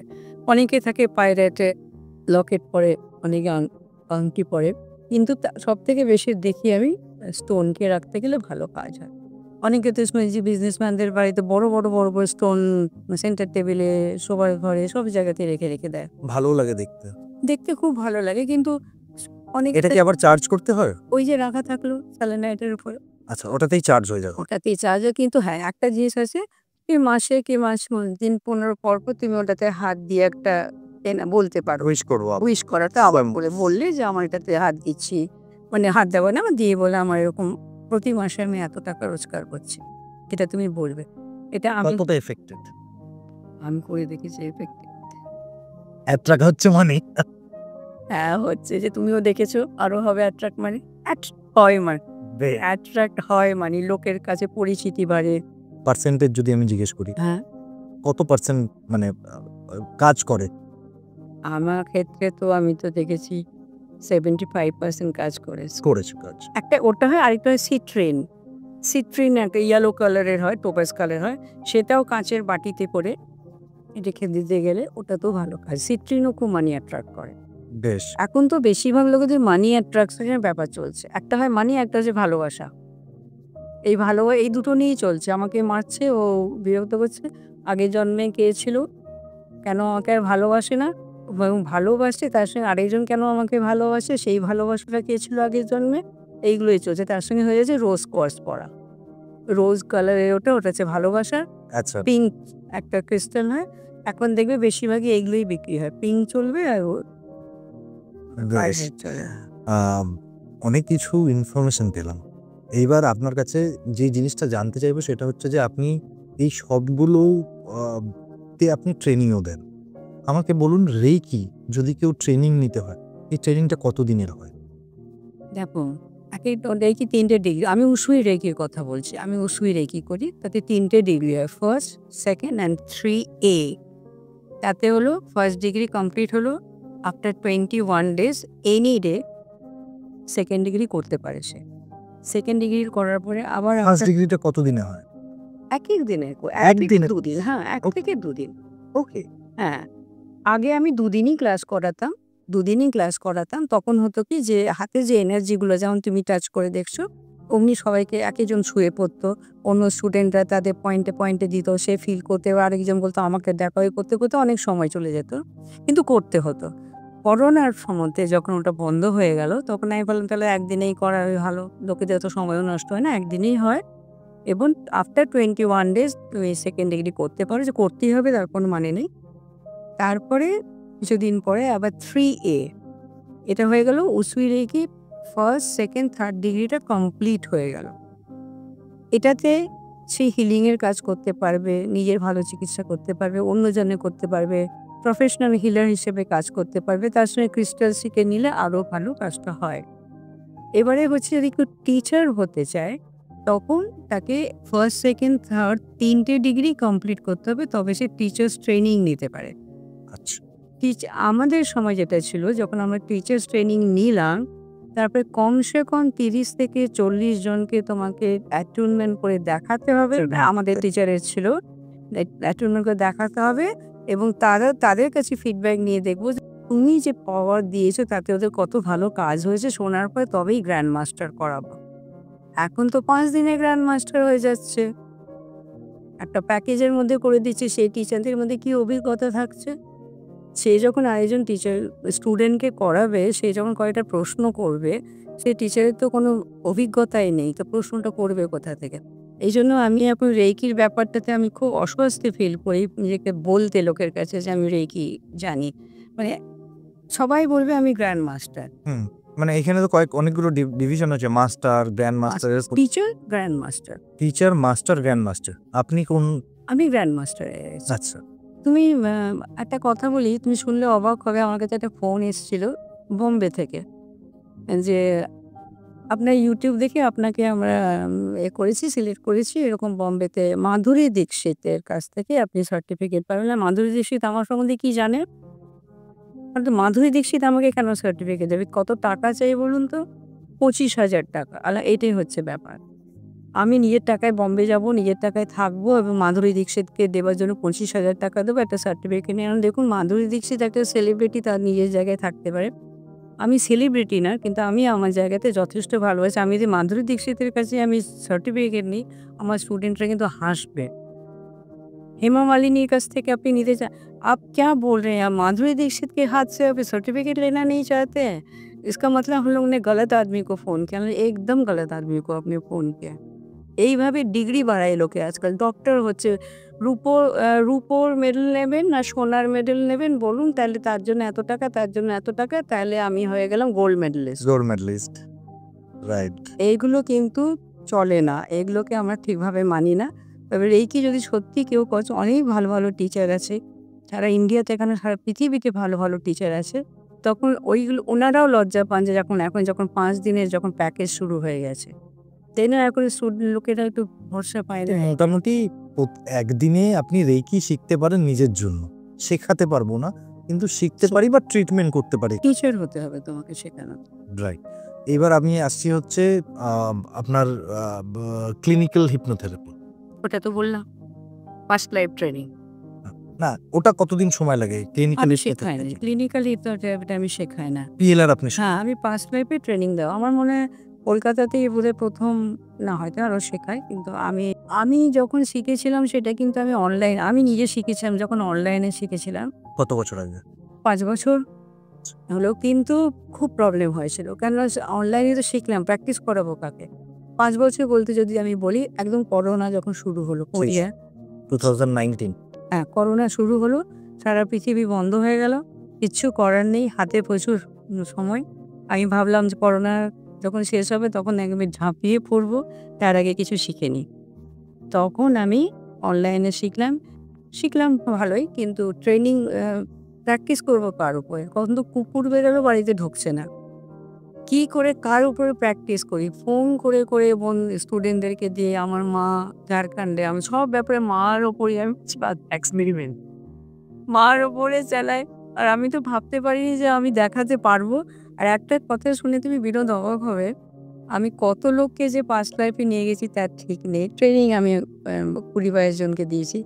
আজ পর্যন্ত আমাকে কেউ আমার পাস্ট লাইফে নিয়ে যেতে পারল না। কেন? আমি যেতেই পারি না। ও, কিছুতেই স্ট্রং সোল। না। এখানে আমরা যেটা বলি যে অনেকেই দেখতে পায় না। ওটা আমার স্পিরিট গাইড কোনো কারণে বাধা দিচ্ছে আমাকে। মানে হয়তো দেখো, আপনার ফার্স্ট খারাপ লাইফটা নিশ্চয়ই, আমরা খারাপ ভালো সব কাজ করে থাকি। সেই খারাপ কাজটা হয়তো আমাকে দেখতে দিচ্ছে না যে এখন আমি যে লাইনে এসেছি তাতে যাতে আমার বাধা না পড়ে। এবার আমি কি করি, আমার স্টুডেন্টরা যখন চলে যায় তখন তার মাঝে টুক করে আমার একটা প্রশ্ন রেখে দিই, দেখো তো সুপ্রিয়া লাহিড়ীর এই জায়গাটা কীরকম ছিল? ওরা কিন্তু ওই দেখে, কখনো দেখে আমি উপাসনা করে সাধনা করছি, কখনো দেখে আমি আশ্রমে আছি, তো কখনো দেখে গুহায় অন্যের থ্রুতে আপনি দেখছেন। অনেক থ্রু। তারাও কিন্তু আমার খারাপটা দেখতে পায় না। তাদেরকেও দেখানো হয় না। কেউ মানুষ এমন নেই যে সে খারাপ কাজ করতে পারে না। কারণ ওরাও দেখতে পায় না আমার। আমি আজ পর্যন্ত দেখতে পাই না, আর আমি ছেড়ে দিয়েছি। না, হয়তো আমি যে জিনিসটা যে বারণ করছে দেখতে। না, সেইজন্য আমি ছেড়ে দিয়েছি যে না, আমি এটার মধ্যে কিছু ব্যাপার না। আছে কতদিনের হয় পিএলআর এর ট্রেনিংটা? ২ দিন। 2 দিনের পিএলআর এর ট্রেনিং। হ্যাঁ।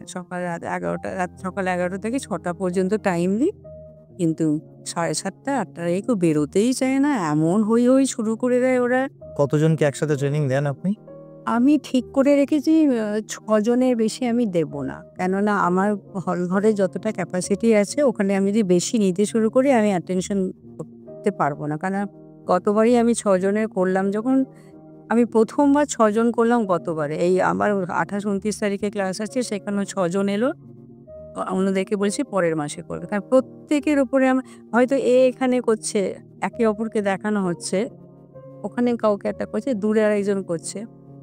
আমি শুনতে পাচ্ছি এর স্ক্রিপ্টটা ডায়ালগটা গন্ডগোল করছে। তাড়াতাড়ি গিয়ে কানে, কানে হয়তো আমি বলছি যে, "একটু আস্তে বলো, এটা হচ্ছে না।"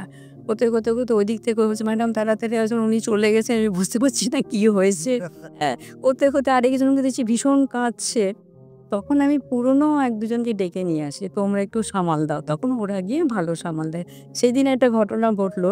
এটা YouTube এ আমার দিয়েছি কিন্তু পুরোটাতেও মানে এখন বলেই ফেলছি ওকে সবাই যা পেছনে লাগছে ছেলেটার। আমার স্টুডেন্ট দেখাচ্ছে একটি ছেলেকে। চলে গেছে কিন্তু কিছুতে ওকে বোঝাতে পারছে না যে কোথায় আছে।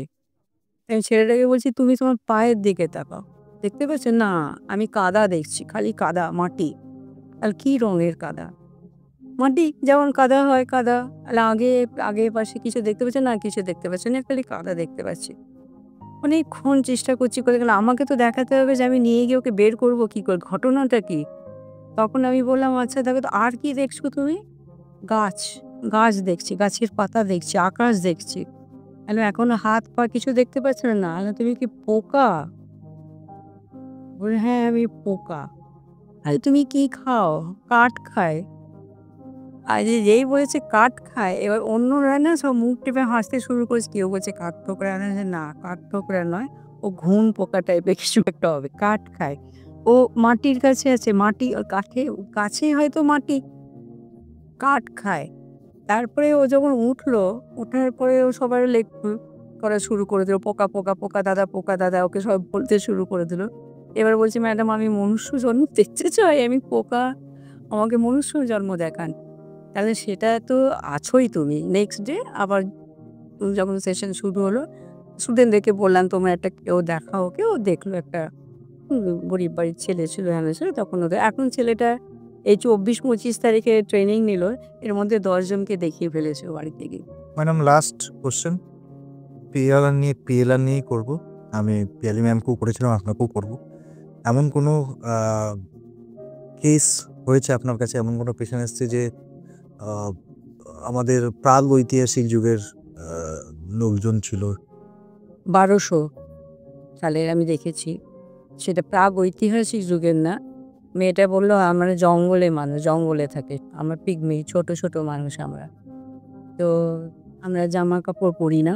আমার মা গাছের পাতা দিয়ে খালি নিচে একটা স্কার্টের মতন বানিয়ে দেয়।" তো মেয়েটাকে আমি বলছি যে, "তুমি কি করো?" বলছে, "আমার বিয়ে দেয়নি। আমার নানু আমার বিয়ে দেয়নি। কেননা আমার বিয়ে গাছের সঙ্গে দেওয়া হয়েছে।" আমি "কেন গাছের সঙ্গে দেওয়া হয়েছে?" বলল, "আমি লোকেদের চিকিৎসা করি। গ্রাম থেকে লোকেরা আসে। রাত্রেবেলায় গাছ আমাকে বলে কোন ওষুধ লাগবে। দিনের বেলায় জঙ্গলে গিয়ে আমি সেই ওষুধ নিয়ে আমি চিকিৎসা করি।" বাহ! বললাম, "আচ্ছা।" তারপরে হঠাৎ বলল, "এই তো সন্ধ্যেবেলা হয়েছে। নানু এখন গাছের ওখানে এসে আরতি করছে আর কিছু একটা বাজনা বাজাচ্ছে।" আমি, "কি বলছি তুমি বুঝতে পারছো?" "হ্যাঁ।" বললাম, "বলো তো কি বলছে?" ওইখানকার ভাষাও বলতে শুরু করে দিল। সেটা আপনি বুঝতে পারছেন না। না, না, ও আমাকে বলছে, আমি লিখলাম। আচ্ছা। কথাটা লিখলাম। ওই মেয়েটির এখনো মনে আছে। ও আমাকে বলে এরকম। এখনো ও আয়ুর্বেদিকের দিকেও খুব ঝোঁক। যে বলে এখন আয়ুর্বেদিক মেডিসিন। হ্যাঁ, আয়ুর্বেদিকের জিনিস মানে গাছ-গাছড়া থেকে যেসব কোন জানে ১২০০ আজকের কথা কত দিনকার। আর কোনো মহাভারত না মহাভারত কিন্তু আমি এখন চিকিৎসা নেওয়ার কিছু আসেনি। কোনো কর্ণ অর্জুন কেউ আসেনি।